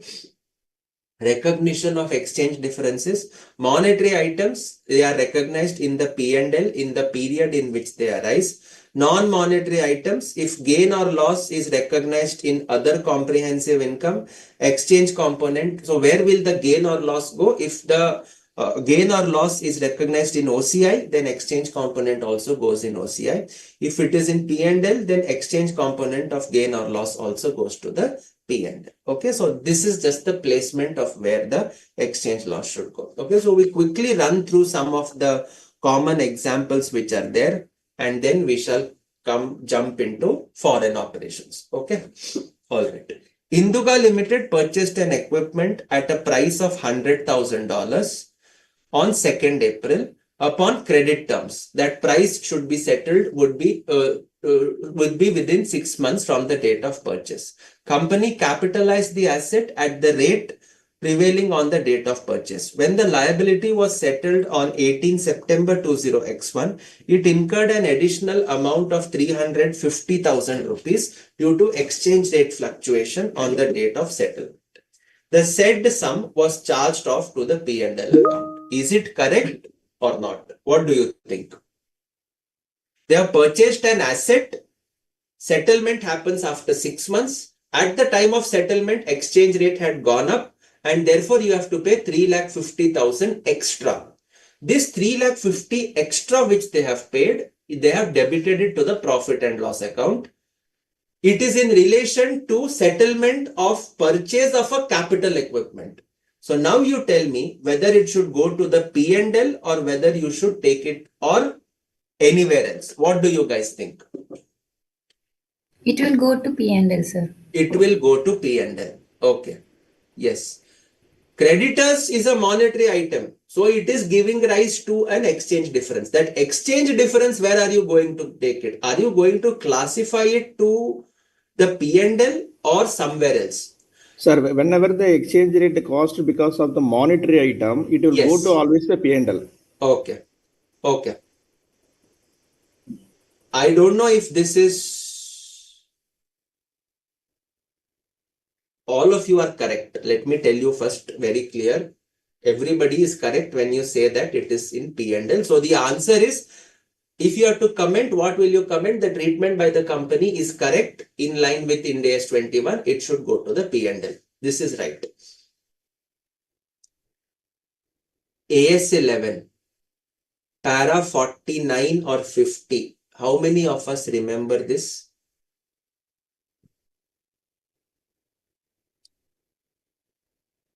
Under AS 11, there was an option to capitalize exchange differences as long as they pertain to capital goods. As long as they pertain to capital goods. Do you remember this?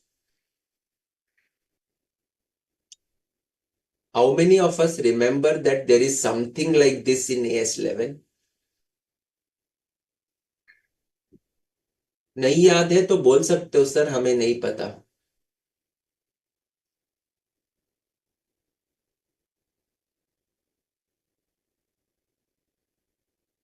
Yes? नहीं पता sir. नहीं पता ना, तो ठीक है। Under AS11 there was an option to capitalize this came somewhere in 2011.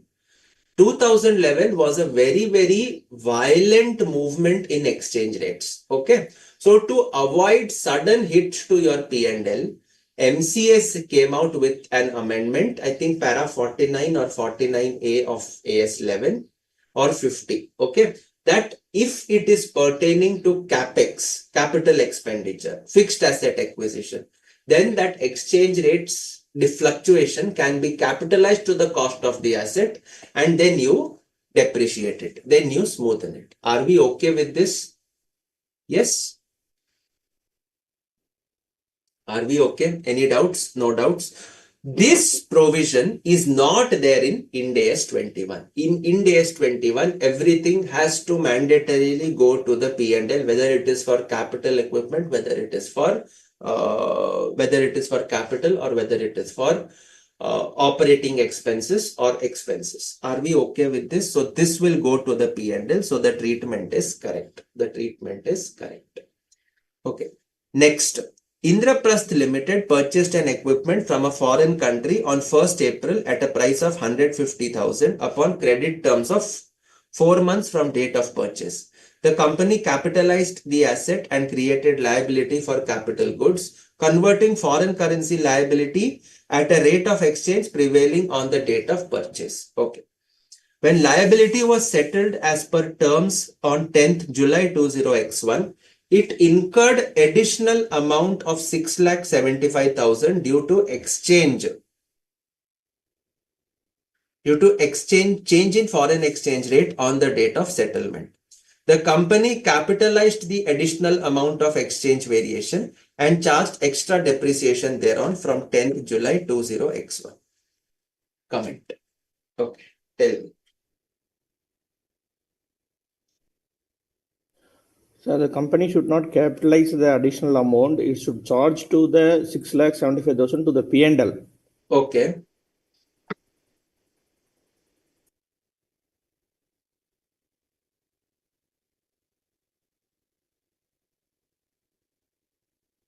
Anybody else?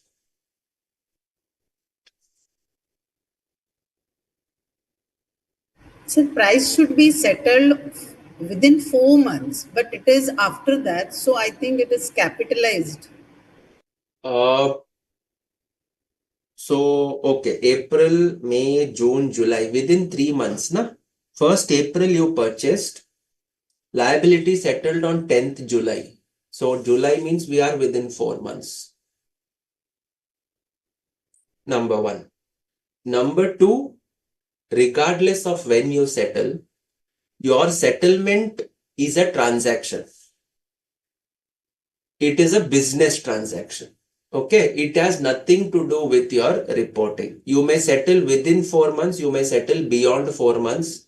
That is something which a business has to see how it can settle. Accounting says, acha, whenever you settle, the differential, whatever you pay extra or less, that differential you cannot capitalize. That differential is arising because of different exchange rates. And that is why you are ending up taking it to the P&L. You cannot capitalize it. Are we okay with this? Yes, sir. Thank you. Okay. Yeah. So 6,75,000 has to go to the P&L. You cannot capitalize it. Okay. So this is correct. Next. Okay. Airavat Limited had imported raw materials worth $250,000 on 20th January 20X1 when exchange rate was 64 per US dollar. Company recorded the transaction at that rate. The payment was made on 15th April, that means after the financial year, when the exchange rate was 66 per USD. On 31st March, the exchange rate was 65 per USD. The company passed an entry on 31st March adjusting cost of raw materials consumed for the difference between 66 and 64 per USD. The company's financial statements were authorized on 24th April 20X1. The company's contention was that since liability was settled before authorizing the financials, it accounted for the liability treat at 66, treating it as an event occurring after the reporting period. Comment on the company's stand in this regard. Read the question once again. I have put a small chart on top. You can read it with the help of that chart. Okay, read it. And then tell me, is the company correct?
Yes. See, raw materials were imported on 20th January. On that date, the rate was 64. The payment happened on 15th April when it was 66. On 31st March, the exchange rate was 65. Settlement happened on this date. Financials were approved on 24th April. So is the timeline clear to everyone? Yes, sir. Clear, sir. Clear. Now what the company is saying is, on 31st March, I will state my creditors at 66 because settlement is happening at 66. I know that because financials are approved on 24th April, but I'm already paying this on 15th April. So I know that this is going to be paid at 66. So I will be taking the adjustment at 66. Are you able to follow what the company is saying? Yes, sir. Yes. Okay. And the difference between 64 and 66, it is taking it to cost of material consumed. Okay. Cost of material consumed, that is basically your manufacturing cost. So tell me, is this correct? Whatever the company is following, is this correct? If it is not correct, what is correct? What needs to be done? Sir, it's not correct, sir. It has to be charged to the P&L only. So cost of raw material consumed also hits the P&L, right?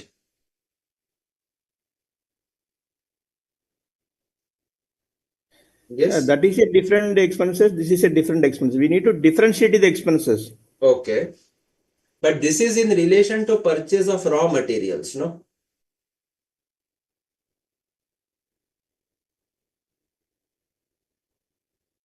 So what is the harm in putting it in cost of raw material consumed? Anybody from the girls you would like to add? Priyanka, Sneha, Geeta, Anushi. If the subsequent event happens after the approval of the financial statement, we can record it as an adjusting even as on the balance sheet date. Okay. So you are saying that 66, recording it at 66 is correct. Correct, sir. Okay. Okay. Okay. Very good. Okay. Next. What else? Swami, you would like to add something on the expense part? The expenses part that before approval, the adjustment happened that we can be considered. That expenses, my point is to be charged to the P&L alone, not to adjust to the raw material cost. Okay. Okay. Okay. Prashant, Akshat, anything you would like to add on to this?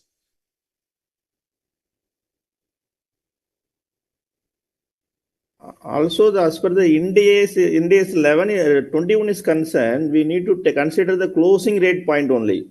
Hmm. Okay. But based on the adjusting event, we can consider that the difference to 66. You can consider it as 66. That's what you are telling, if I understand you correctly. And that is what even Priyanka told. Okay. Yes, sir. Yes, sir. All right. Okay. So your basic point of contention is it cannot go to the raw cost of raw material consumed. It must appear separately in the P&L as a debit. Right? Yes, sir. Okay. What about Geeta? You want to add something? Sneha, Anushi?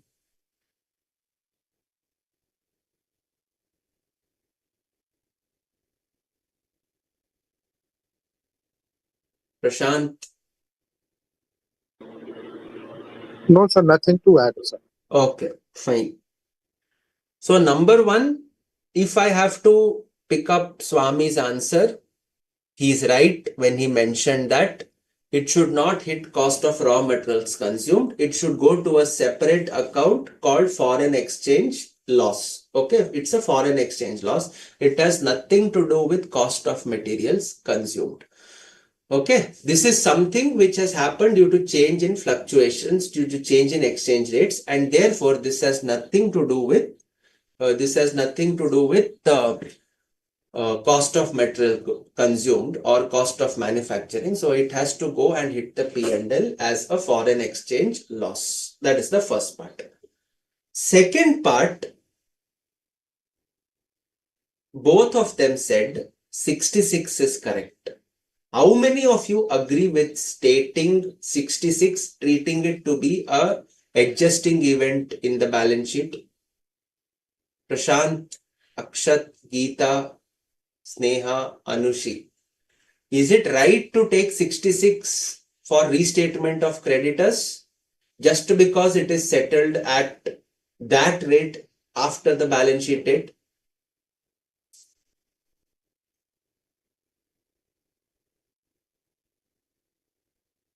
Yes? No, sir. No, sir, because it is exchange because of.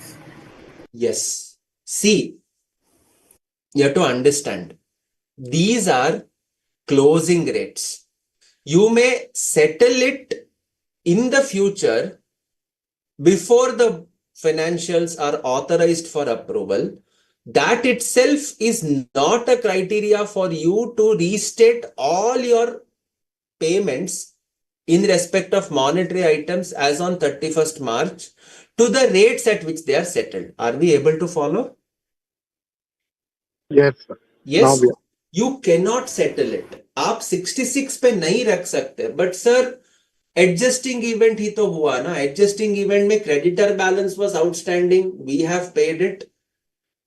Adjusting event कैसे हुआ वो? Yes, what have you adjusted? You are paying after 31st March. Is the payment in progress as on 31st March? No, only the vendor balance was there outstanding. That vendor balance, you had to take it at which rate? That vendor balance, you had to take it at closing rate as on 31st March. You cannot take the settlement date, saying that it is a post adjustment, post marriage, saying that it is a post closing rate, post closing date adjustment. Okay, you cannot say that. That's not right. Are we able to understand? You cannot really take that because as on that date, you did not at all have an item which was open as far as the payment was concerned. A vendor balance was outstanding, that's it. But that does not give you the right to restate it to the settlement value. Otherwise, you know what is going to happen? All unsettled liabilities you will show at closing rate. All settled liabilities you will show at different rates depending on when they have been settled. Suppose all these closing balances of vendors, let us suppose you have taken it, your financials were authorized for approval somewhere in August or September. then will you pull out all the payment dates and one by one will you go on restating all the vendors at that rates? That's not the intention of the standard, number one. Secondly, that is not the meaning of adjusting event also. Adjusting event is an event where the transaction was in progress, a court case was in progress. That becomes an adjusting event. A vendor balance is outstanding, a customer balance is outstanding and customer files for insolvency. That is an adjusting event. That is an adjusting event. Are you able to follow? Yes, but just because I have a vendor balance outstanding, uska settlement ho raha hai, I know this rate, I have to restate. I cannot directly apply this rate here. That is not right. Are you able to follow? Yes. Yes, and you cannot take it to the cost of raw materials consumed. You have to take it to the P&L as a foreign exchange loss. So that concludes this question. Okay. That concludes this question. Okay. Next. So this is done. How many of you have done financial instruments? Have you done financial instruments? No, sir. No? Okay. Are you having access to the material on financial instruments? No? Yes, yes. So you have the access. Okay. Because this question is on financial instruments. And how many of you are aware of amortization method, so on and so forth? Yes?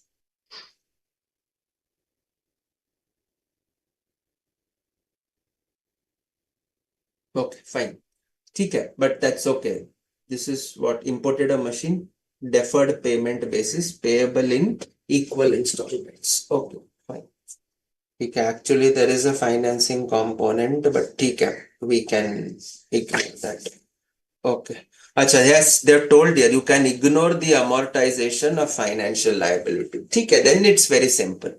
Okay, Garuda Limited imported a machine on 1st January for 12,000 euros on a deferred payment basis. Payment in 6 equal annual installments at every financial year end, commencing from 31st March 20X1 onwards. Determine the exchange differences and carrying amounts of the liability at the end of each financial year if the following exchange rates are given.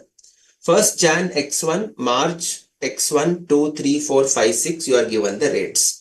Now, if we look at how it is done, yes, I believe this sheet also would be available with all of you. So 31st March, you have imported a machine for 12,000. 31st March X1, you would have paid $2,000. Rate is 64 when you had purchased. You have settled it for 63. So 2,000 rupees, there is a gain. Are you able to understand this? Yes? Yes, Are sir. you able to understand this part first? Any doubts here? Geeta? No, sir. Oh, okay. 31st March X1, after payment of this, 10,000 is your balance. That will go at the closing rate, 6,30,000. Okay. Then 10,000 becomes 8,000, 6,000, 4,000, 2,000. Okay. Because every year you are going on paying 2,000. So those closing rates are also given, 68, 70, 67, 75. So the total comes to 5,44,000, 4,20,000, 2,68,000, 1,50,000. Okay. So this is your carrying amount of liability. Carrying amount of liability. Okay. Next. Each of these periods, there is a settlement that is happening. 2,000 into, you are paying 68. But the liability was stated at 63. So there is a 10,000 rupee loss. Are we able to understand this? Yes. Yes, sir. This loss is clear. So go on doing it. on that basis. Go on doing it on that basis. Any doubts so far? No, sir. No doubts? Okay. So that takes care of this question. It told to ignore financial instruments. I had not seen that. So well and good. We have ignored financial instruments. Okay. All right. I leave this question to you for homework. Will you do it? Yes. Please try this for homework. Question 5, question 4. Okay. Please try this for homework. All right. You guys have not done financial instruments, right? So I will park it aside. Once you do financial instruments, please ensure you revisit these questions. Okay. Next. 4.7% effective. This also financial instruments. Okay. Fine.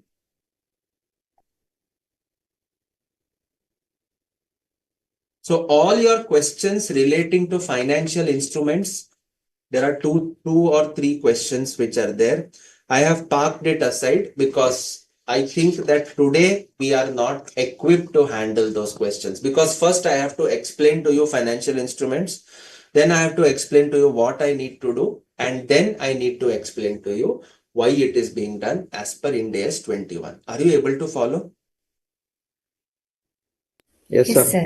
So I'll park it aside. You have to voluntarily do these two questions after you go through financial instruments. Okay. All right. Okay, fine. Just a minute.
Okay.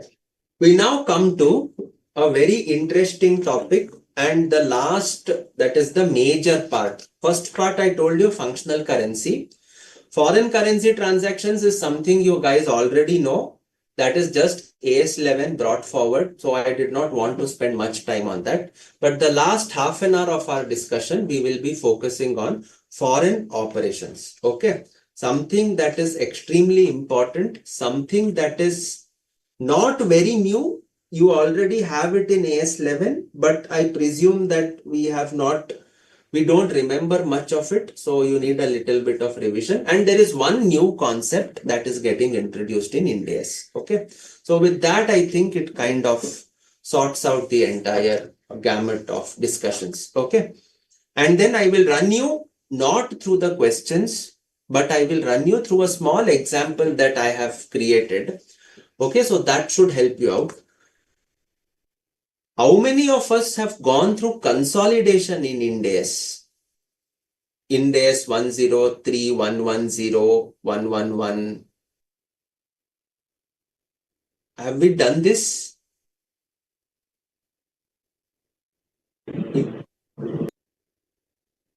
Consolidation? Yet to be go through, sir. Yet to be done. Huh? Okay. See, that's what all these standards, they have interlinkages with one another. Okay, it's not just my topics. Tomorrow, you say, suppose you end up doing, suppose you do consolidation first. Consolidation has interlinkages to Ind AS 12, that is deferred tax. Okay, we are doing taxes tomorrow, accounting for taxes on income. That is something which we are doing tomorrow. What we do tomorrow has a linkage in consolidation. What we do tomorrow, I will need something from consolidation to come in. So there in these cases, I think you need to be a little proactive कि जब आप वो chapters पढ़ोगे, I'm sure you will have references to these particular standards. You just come in, because I would have introduced and left it. Other faculties also, probably they will just give a brush over the entire thing pertaining to other standards. It becomes your duty to revisit those standards after the faculties have taught them. So then you understand the concept. Okay. So now coming to a foreign operation. What do you mean by foreign operation? These are operations which are conducted in a country or a currency other than those of the reporting entity. So it could be either a joint venture or a joint arrangement. It could be either a subsidiary, it could be an associate, or it could be a branch office. All these become your foreign operations. Okay. And there is a new term that you are seeing here, NIFO, net investment in a foreign operation. Net investment in a foreign operation. Okay. Now, I will come to this with the help of some example. Okay. One second.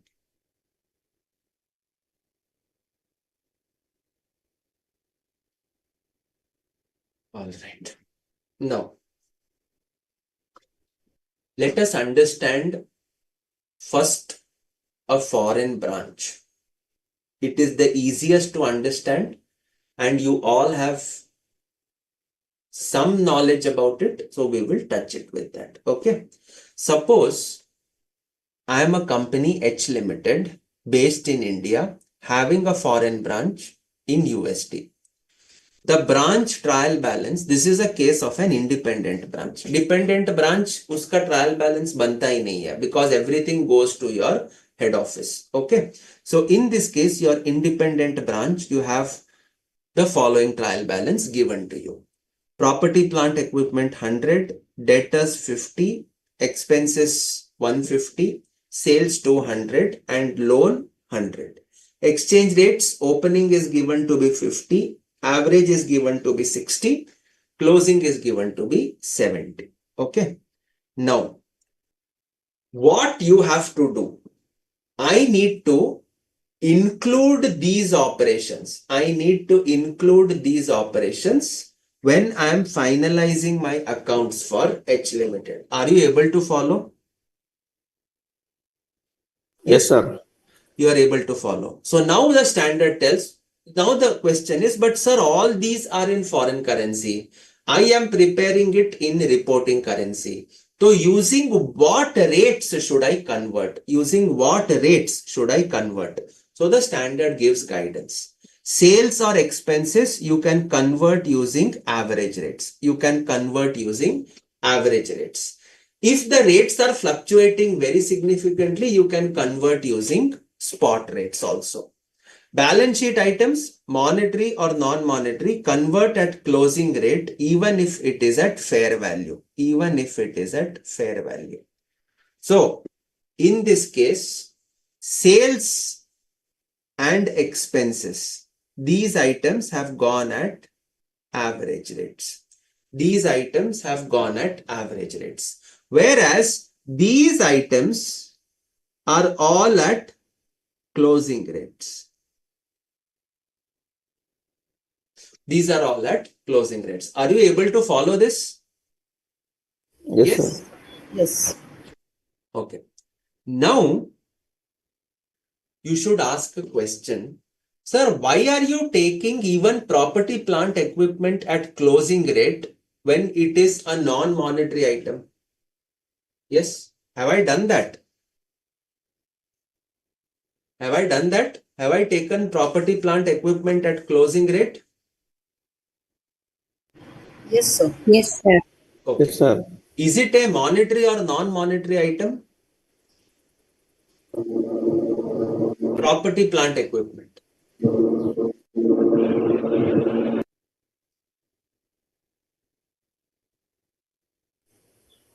Monetary item. A property, plant, equipment is not a monetary item. It is a non-monetary item. Debtors is monetary, creditors is monetary, cash balance is monetary, loans are monetary items. Advance given where you are going to get the money back, not goods. You have given loan to somebody, you will get the money back. That is a monetary item. Inventory, property, plant, equipment, these are all non-monetary items. Why? Because what is your historical value, you will never be able to realize that. Okay? Okay, sir. Did you understand, Priyanka? Understood, sir. Yes. That is the difference between monetary and non-monetary item. Okay. All right. In spite of this, I am taking everything at closing rate. I am taking everything at closing rate. Okay. Why? Can somebody think and tell why am I taking everything at closing rate and why not taking non-monetary item at spot rate and monetary item at closing? Why don't I do that? See, when you set up a foreign branch, when you set up a foreign independent branch, what is the intention of setting up a foreign independent branch? Because our investment will not be done at that location. Independent branch means. Dependence means we need to invest the money. Our outflow will go to that country. So independent means the money will not be spent over there. Money will be spent, no sir. Money will be spent. It is not in our country money, in our currency. It will be sent money spent on those country currency. Okay. Because that is the actual remittance is not happens from India to, say example, in USD. If you are setting up the one branch means, Okay. actually our currency is not remitted to that country. Okay. So whenever we are selling those unit, that time the money will repatriate to our country. Absolutely right. I was only waiting for this. In a foreign branch, you are carrying out your own operations from a foreign independent branch. Branch is autonomous. So the branch will never ever remit the money to India for its operations. It won't. In the case of an independent branch, पैसे branch office के bank account में ही रहेगा. It will not come back to you. It will not come back to the parent entity. It will not come back to the parent entity. Why? Because all decisions about repatriation, etc., is undertaken here. Yes or no? Did you understand? Yes. So now the only way you want to shut down this branch will be by selling the entire branch. That is monetary plus non-monetary, everything all put together. Is it okay? Yes. Yes, sir. So that is the reason that you can only realize this branch proceeds when you dispose it off entirely. And that is the reason why you are having the conversion happening at the closing rate for both monetary as well as non-monetary items. Are we okay with this? Yes. Are we okay, girls, everyone? Yes, sir. Yes. So now when you do the conversion at different rates, you are going to get a difference. Why difference? Because you are getting a difference because you are converting this tallied trial balance into the local currency trial balance using different using different exchange rates. Yes or no? Kahin pe 70 liya, kahin pe 60 liya. So therefore there is going to be some difference. Yes or no? That difference, we are moving it to something known as FCTR. We are moving it to something known as FCTR, that is foreign currency translation reserve. It is a reclassifiable OCI. It is a reclassifiable OCI. Are we okay with this? Yes, sir. Yes. Yes, yes. So this 500 is a reclassifiable OCI item known as foreign currency translation reserve. Okay. Any doubt so far? No, sir. No? Sure? Okay. Geeta? No doubt, sir. Okay. Sneha, Priyanka, Anushi, all clear? Clear, sir. Okay, fine. So that's perfect. So this difference goes and sits in your FCTR. Will you be realizing this FCTR in the future? You got this 500 foreign currency translation reserve, FCTR. Yes? Yes, sir. It will be realized once a branch office is closed. That Yes. time. Correct. It will be realized. This FCTR will be realized when the branch office gets closed. That means when the branch office gets when the branch office is sold, closed and sold, this 500 is the value. This 500 is the value that will be realized at that point of time. Is it okay? Yes, this 500 is the value that will be realized at that point of time. And because it is getting realized at that point of time, you are actually making money. You are actually making money. Are we able to understand? Yes? Yes, sir. Yes. And because you are going to make the money at that point of time, you will then reclass this to OCI to P&L. You will then reclass it from other comprehensive income to P&L. Are we okay with this? Yes, sir. Yes. So Yes. therefore, this is a reclassifiable OCI. This is a reclassifiable OCI. Okay. All right. Fine. So that takes care of. Sir, when there is this situation is a reserve, when the foreign currency fluctuation is more, when it is a less, in that case, the foreign currency asset will be created, right? Transaction reserve. No. It will be FCTR whether it is a debit or a credit. Okay. A debit Then, means you are asking if it comes on the debit side, what are we going to name it? yes, sir. Yes, sir. My question is that only. It will be FCTR only. It will be a debit balance in FCTR. That's it. Then we'll show into the asset side of the balance sheet.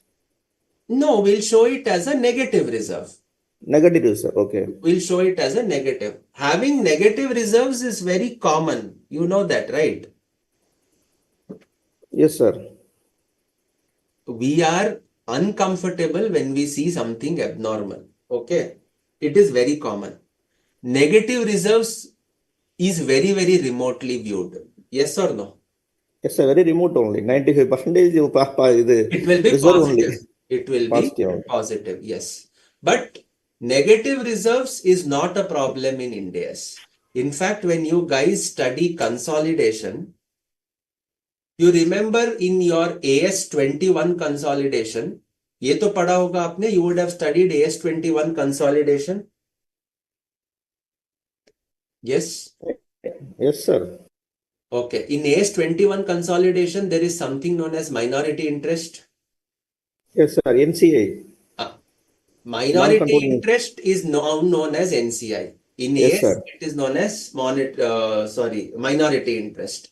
This minority interest, the losses could not be indefinitely piled on minority interest under AS 21 till zero. After that, the losses were borne by the parent. And when the profit started coming in, the minority interest would compensate first whatever losses were borne by the parent. After that, it will start taking its share. Is it okay? Yes, sir. Yes, sir. So Yes, sir. in AS, in Ind AS, minority interest also will have an unlimited stake in the losses.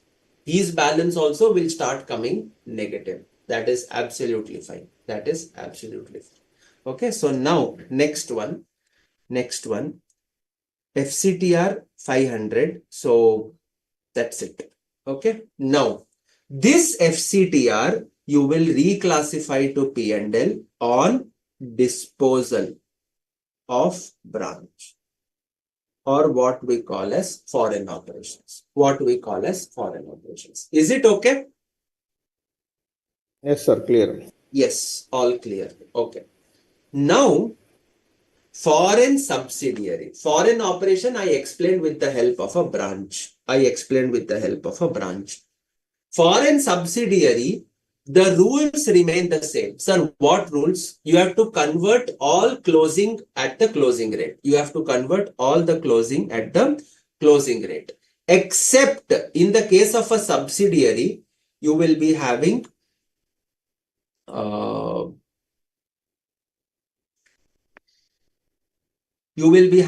share capital, reserves and surplus. These are the two things that you will be having in a foreign subsidiary. Yes or no? Sir.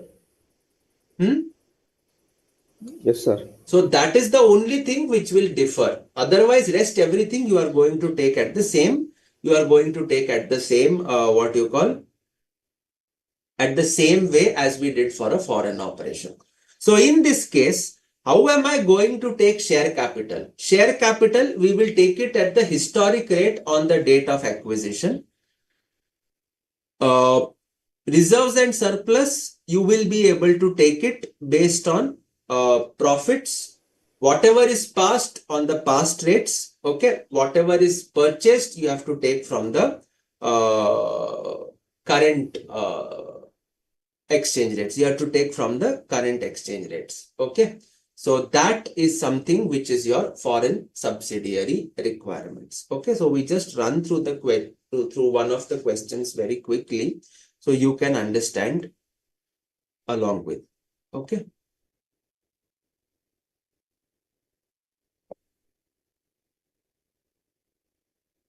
Sir, generally we will not revalue the own equity, right? Own equity revaluation will not be happen. That's what. So share capital will go at historical rates. You will not revalue own equity. Reserves and surplus, whenever the build-up happened on those average rates. Purchased reserves, you will take the rate prevailing on the date of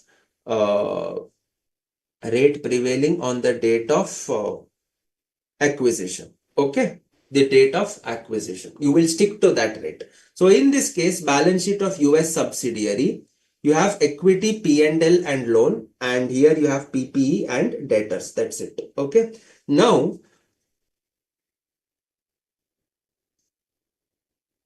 on 1st April 2023,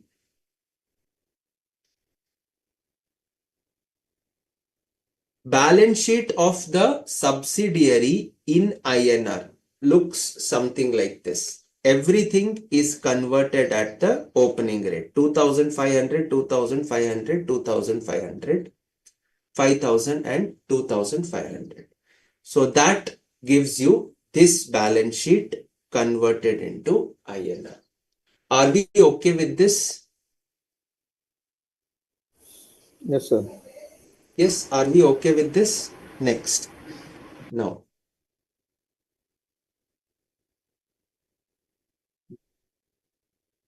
31st March 24, 1 year has gone. You have equity capital, you have loan, you have your P&L. P&L is there. You have PPE and debtors. Closing rate 50, opening rate 50, closing rate 60. Closing rate 60. Okay, next. When I do my conversion, equity capital original rate, P&L original rates. Whenever the accruals happened, you will take those rates. These are all at closing rates, and these are all at closing rates. So ultimately, closing, closing, closing, whereas these two are at original rates. This in turn gives rise to an FCTR. This in turn gives rise to an FCTR. It is a balancing figure. Are we able to understand this? P&L we won't take at average rate. P&L, we will take the average rate, but if you look at this case, P&L No. was 50 on 1st April 23, and now also it is 50. So income equals expenses. No changes. No, No incremental. changes. No incremental. No incremental. Otherwise, what you mentioned, I think Prashant mentioned, right? Yes, sir. If this 50 had to become 60, I would take 50 at the original rate of 50 and 10 I would take at average rate of 55. Did you follow, Prashant? Yes, sir. Yes. So because income equals expenses, I have kept the same rate. Okay. Because here my problem is I don't want to test you on your conversion skills or mathematical skills. What I want to highlight is this. This is what is of fascination to me. Okay. This FCTR is now created after acquisition. It is created after acquisition. So therefore, it ends up becoming a post-acquisition reserve. It ends up becoming a post-acquisition reserve. Are we able to understand this, girls? Yes, sir. Yes, sure. Geeta, Sneha, yes. So since it is a reserve, it must be shared between the parent as well as the non-controlling interest, Any doubts so far? No, sir. Clear. No doubts, all clear. Okay, fine. Now,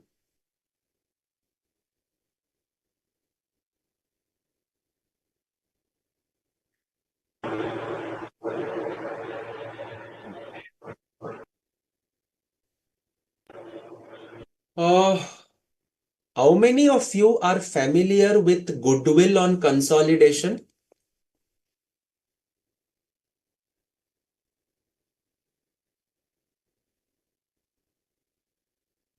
I need at least, we are how many participants? 1, 2, 3, 4, 5. Out of 5, I need at least 4 people to at least know that what is goodwill on consolidation. Goodwill capital reserve will come sometime. What happened? Goodwill or capital reserve. Yes, yes, yes. But my point is, I can explain the next set of concept because this problem has a lot of implementation of consolidation. So I don't want to encroach. So we can try. You can try. Yes. Okay. So just girls, you can also just unmute yourselves and keep so that I don't have to keep asking a lot of, is it clear? Is it clear? Just be very active. This is something that is not a part of Ind AS 21 only. This is something which has a little bit of consolidation implications. Okay. Now see, H limited. So the first part of the problems were like trailer to what was going to come. I just made you familiar with the consolidation, with the conversion implications. Okay. Now we will actually do a small consolidation and then we will integrate the conversions so that you can see how the consolidated balance sheet comes out. And then there is one very big question that is there in my material which I have given to you, that you have to do it after you finish your consolidation. That is something which I cannot handle it today. Okay. H Limited acquires 100% in subsidiary for $1,000 on 1st April 2023. Okay. Now, exchange rates 50 rupees opening, 60 rupees closing, average rate is 55. यहाँ तक clear है? Yes. The balance sheet of the holding company on 1st April 2023 and you are given. Recording in Yes, sir. progress. Yes, Yes. girls, Geeta, Priyanka, Sneha, are we okay with this? Yes, sir. Yes, okay. Now, what I have to do is, I have to restate this. I have to restate this. Okay. What am I restating? Subsidiaries balance sheet. Why am I restating? Sir, I am the holding company. My currency is INR. Subsidiaries company is what you can say. Your subsidiary company's currency is USD. So then you have to do the conversion. You have to do the conversion. So equity share capital 100. This will never change. This is on the date of acquisition. So 100 into 50. So that comes to 5,000 opening rates. Are we okay with this? Yes. Yes, sir. Any doubts? Anyone Yes, sir. here? Prashant? No, sir. Geeta? Oh, sir. Okay. So you can see both the years opening and closing, it is the same rate. Number one. Number two, P&L. See, 800. Are you able to see this? 800 was your opening P&L, correct? So Yes, sir. 800 I have converted at 50. Are you able to see this? 800 converted at 50. This one. Yes? Priyanka? Yes, sir. Prashant? Correct, sir. Yes, sir. Yes, sir. This is the 40,000 opening balance which we have taken in the next year. The remaining 300, I have taken the average rates. Yes or no? Correct? Yes, sir. This is the 300. What is this 300? This is the profit. The P&L balance on opening was 800. Closing is 1100. So profit during the year is 300. That 300 I have converted using the average rate 55. So Post 60,500. Did you get post it? acquisition part. Yes, 65. So therefore your total P&L is 40,000 plus 16,500. Are we okay with this? Yes, sir. Yes. Okay. Geeta, Priyanka, is it all fine? Sir. Okay. Next, assets 900. You converted at 50. Now you have 1200 worth of assets. You will take it at 60 closing rate because your intention is not to what you can say. You want to continue this branch. You want to continue this subsidiary. So therefore, only at the end you are going to realize. So therefore, every year closing rate you do the conversion. Yes or no? Yes, sir. Yes, sir. For here the Yes. closing 1200 into 60. Closing rate is 60. So therefore 1200 into 60. So that is 72,000. So therefore your total balance sheet of the subsidiary looks something like this. Okay, looks something like this. Any doubts? S No, Limited's opening and closing balance sheet, is there any doubt? You are having an FCTR of 10,500 by virtue of this.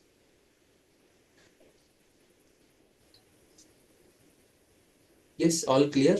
Swaminath, Clear, sir. Priyanka, Clear, sir. Geeta? Yes, sir. Yes, okay. Now we come to the proper consolidation. You may have done this. Please help me if you have done this. Okay.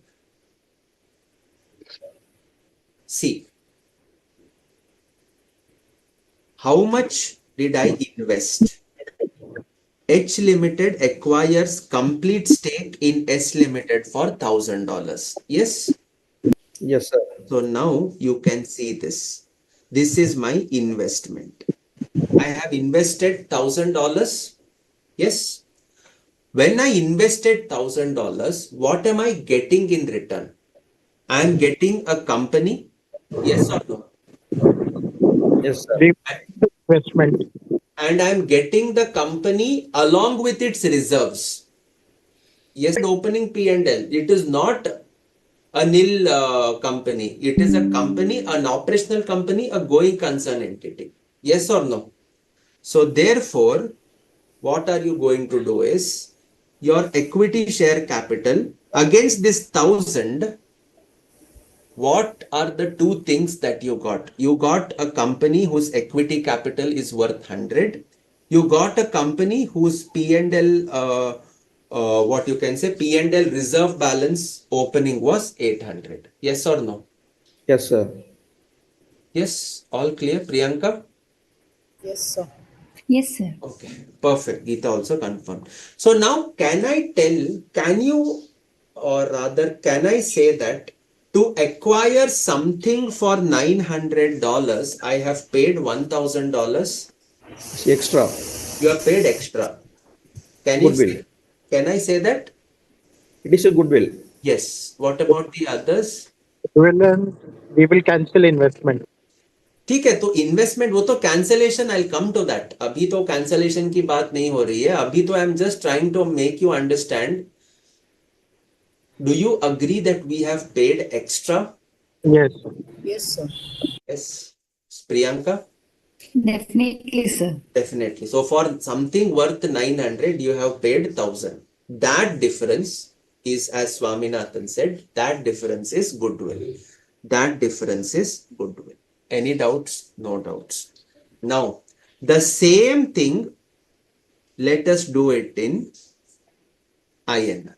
The same thing. Okay, the same thing. So investment in subsidiary, 50,000 rupees. We did it here. Okay, 50,000 rupees. Next, equity share capital, 5,000. P&L, 40,000. Yes.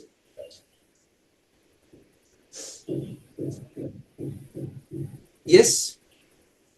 Yes, sir. Yes. So the goodwill in INR terms is coming to 5,000. The goodwill in INR terms is coming in 5,000. Is it okay? Yes, sir. Yes. Yes, sir. All right. Now, what does the standard say? What does the standard say? Okay, before that, let me move because I need to explain a particular problem that is happening. Okay. Reserves. I had opening reserves worth 40,000. 40,000 kahan se aaya? This one. Subsidiaries reserves were worth 40,000 opening. Yes or no?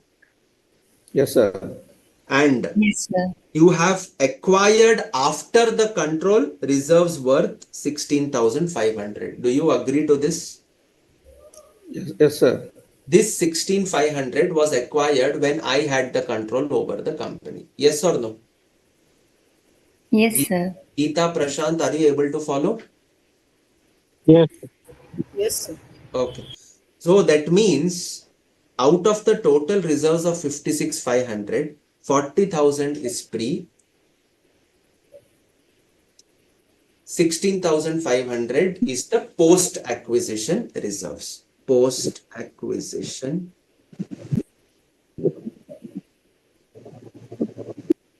pre acquisition. Yes. Any doubts so far? No doubt so far. So this is what is your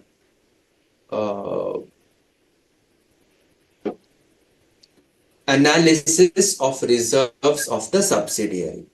Now, when I look at the cost of control, ye wala, what I did.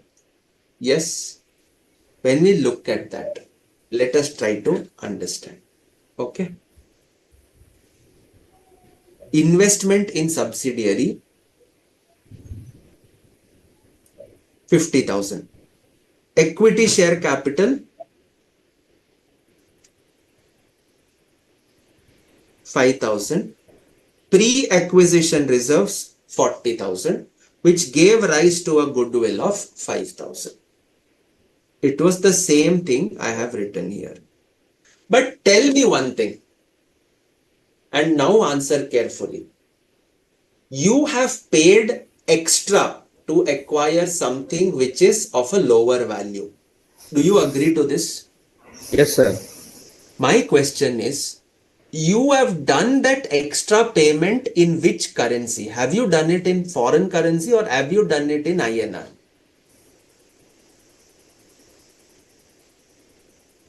My question is, have you done that excess payment in USD or have you done it in INR? USD only, sir. USD. Priyanka, is it USD or INR? USD, Geeta, sir. USD. USD.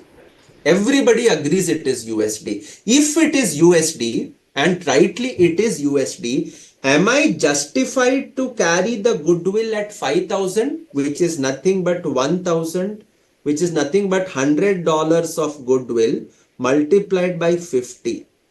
This was 5,000. This is the rate on 1,423. Or should I restate the goodwill again? 100 into 60. Should I make it 6,000? What do you guys think? Sir, we need to restate to the 60, sir. Yes. Everybody else agrees with this because as on 31st March 2024, I have restated the assets. I have restated the P&L for whatever is earned in the post-acquisition period. Equity capital, I cannot restate because that would amount to remeasuring my own equity. But everything else I have restated. When you are restating everything, can I keep quiet for goodwill also? I cannot. I should end up restating goodwill. So goodwill should now move from 5,000 to 6,000. Any issue here? No Any issue, sir. no Sir, issue. even though the goodwill is pertaining to the post acquisition Yes, related to goodwill, we have to yes. restate it to the current You closing have to date. restate to the closing rate. That's Closing right. date. You have to restate to the closing rate. So when 5,000 becomes 6,000, what is the entry that you will post? Goodwill has to increase. So goodwill account debit 1,000. Credit what? FCTR. Absolutely right. You will credit FCTR. This increase in goodwill is happening only because of movement in currency rates. Yes or no? Yes, sir. 1,000 at 50 is becoming 1,060 because 50 is becoming 60. Yes. So therefore, goodwill account debit to FCTR 1,000. Your FCTR ends up increasing by another 1,000. Any doubt so far? Clear, No, sir. sir. Okay. So this goodwill, if it is partial goodwill, okay. So this one I leave it for consolidation. Okay. It's just something which is there here. Once you finish your consolidation, you will be able to understand this. Okay. Next. So did you follow? So what is critical is we have to restate the goodwill at the closing rate. That is something we will end up forgetting. Okay. That is something we will end up forgetting. We should not forget. Is it okay? Yes, sir. Yes, sir. Yes. All right. So that was the only part I could explain to you with a brief chipping in of consolidation. The remaining detailed consolidation, I think let the faculty take it and then you revisit from this starting point. Is it okay? Yes. Yes, sir. Can you do this for me?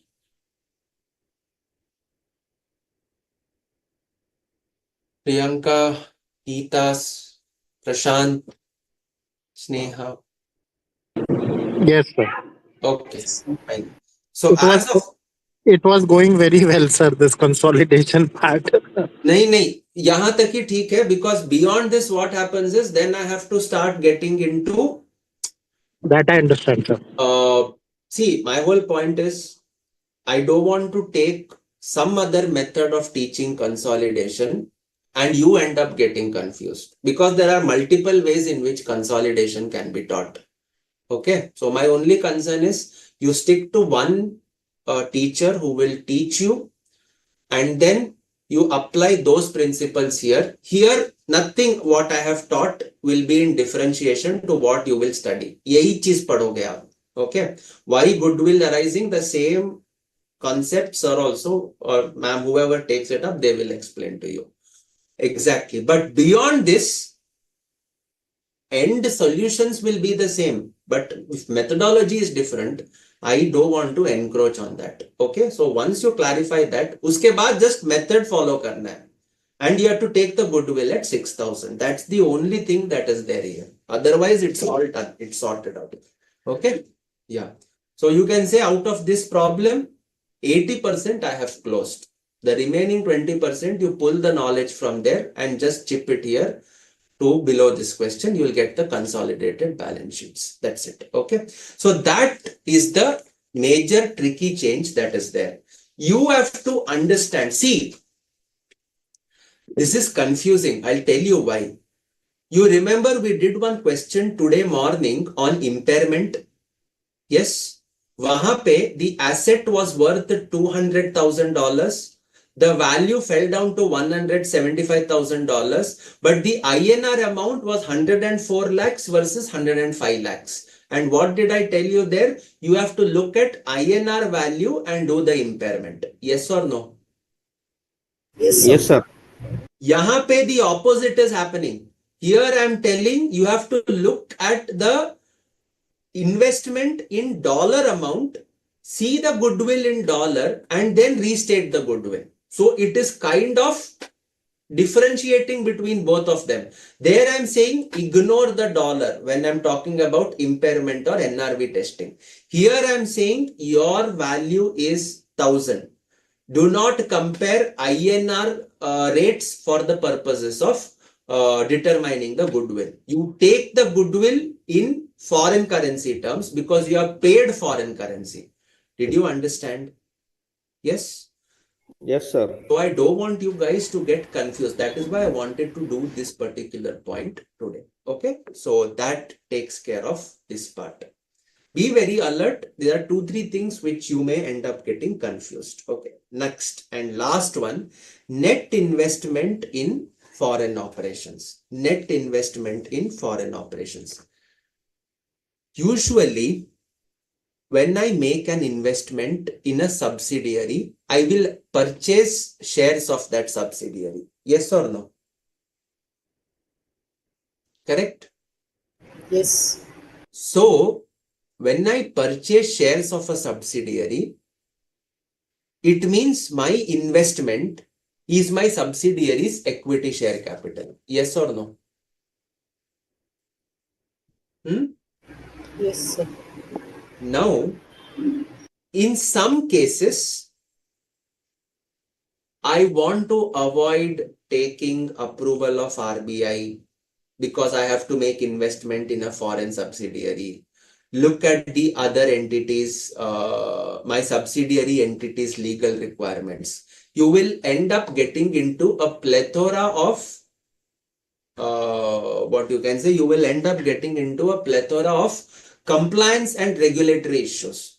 So what some entities do is they will not formally increase the equity capital. They will just give some advance to the other entity, and that advance is never going to come back to you. That advance has no repayment conditions. Okay, it has no repayment conditions. Is it okay? Did you understand? Yes, sir. Yeah, in case of small entities, you have unsecured loan from directors, unsecured loan from partner. This is something like that. You are giving an unsecured loan for you are giving an unsecured loan to your subsidiary to utilize without any specific payment, without any specific what you can say payment condition or interest condition or whatsoever. So that we call all this put together as net investment in a foreign operation. We call it as what? Net investment in a foreign operation. NIFO. Is it okay? Yes. Yes, sir. So if I give a loan to a subsidiary with a repayment clause, if I give loan to a subsidiary with a repayment clause, with interest clause, and then there is change in exchange fluctuation, where should I take that exchange fluctuations? Where should I take that exchange fluctuation? That will go to the P&L, because that is a regular loan giving and loan repayment transaction.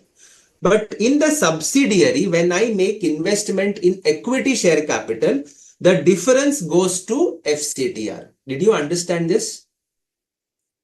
Yes? Sure. Yes, The sir. difference gets taken to FCTR. Any doubts? यहाँ किया था ना हमने. We have taken the difference to FCTR. You can see this. Yes or no? Yeah. So difference taken to FCTR on translation of trial balance. Any doubt so far?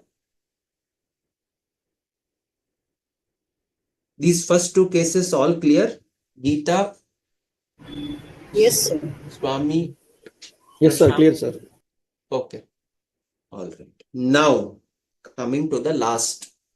Sometimes I have given a monetary item, that is a loan, with no repayment conditions. No repayment conditions. It is nothing but NIFO. Net investment in foreign operations. Net investment in foreign operations. Is it okay? Yes. So, loan in the nature of NIFO. Now, first there is an exchange rate fluctuation. Because it is a loan, that gets initially booked in P&L. From P&L, you will move it to FCTR. From P&L, you will end up moving it into FCTR. Why? Because this is actually not a loan. This is a net investment in a foreign operation. That is the only thing that is new in this particular case. If it was to a foreign operation, not NIFO, it would go to the P&L. Investment in subsidiary, the difference gets taken to FCTR. For a monetary loan, which is in the nature of NIFO, the exchange rate fluctuation, first it goes to P&L. From P&L, it gets reclassified to FCTR. Are we okay with this? Yes? Did you Sir. understand? Yeah. Yes, sir. Geeta, did you follow? Yes, sir. Yes, sir. Okay. Sneha followed. So all that was required. So net investment in foreign operation, existence of money items, receivable or payable, you can go through this for homework, go through this all for homework. Okay. Translation of foreign operations, we have covered with examples. So there is no difference. So I want you to go through all these questions from your end once, because all the concepts we have already discussed. Okay. Now concept wise, there is no major discussion that is there. Okay. So I want you to take this up. This is that question I was talking. Bharat Communications acquired 80% of Ceylon Telecom PLC. This I want you to mandatorily try after finishing consolidation. Okay. So this is one. Then disposal of foreign operations. Fine. You dispose of the foreign operations. What do? Cumulative amount in FCTR gets reclassified to the P&L. Okay, gets reclassified to the P&L. Okay, next. So all these you can try. We have covered all these points. There is no change in functional currency. Not very normal, because it requires a huge change in your operations itself. Okay, then what happens? The change is accounted for prospectively from the date of the change, okay. And then you have your disclosures. Yes. Treatment of advance, you can go through this for homework, just out of curiosity. Okay. All right. Fine. Okay. So go through this theory. Now, not much of questions and all are left. So I want you to try the theory and wind it down. Is it okay? Yes. Any doubts so far in what all we discussed? Boys and girls? Yes, sir. Clear, sir. Thank you so much. Clear? Yes. Thank you, sir. Thanks. So that closes this chapter. But at the end of this, I think tomorrow we will be having a separate standard to cover, that is Ind AS 12 on income taxes. Okay. So we shall meet tomorrow. Okay. Please do these questions, this theory, whatever I told you to do, because that will help you to understand things better. So you can probably have a look at the detailed lectures. This is due to lack of time. I am constrained to do things a little quickly than expected. But once you have the sessions with you, please go through those sessions. Then you can see the revisions. Okay. All right then. Thanks everyone. Thank you. Thank you, sir. Sir, this is not a lack of time. This is a revisionary class. This is just a revisionary class. Yes, yes, yes. But still, things don't get covered because they are two big chapters. Okay. So go through the main topics once. It's just essential. Okay. All right. Fine. Thanks, everyone. Thank you. Thank you, sir. And Thank you, sir. yes, session. Thanks. Thank you.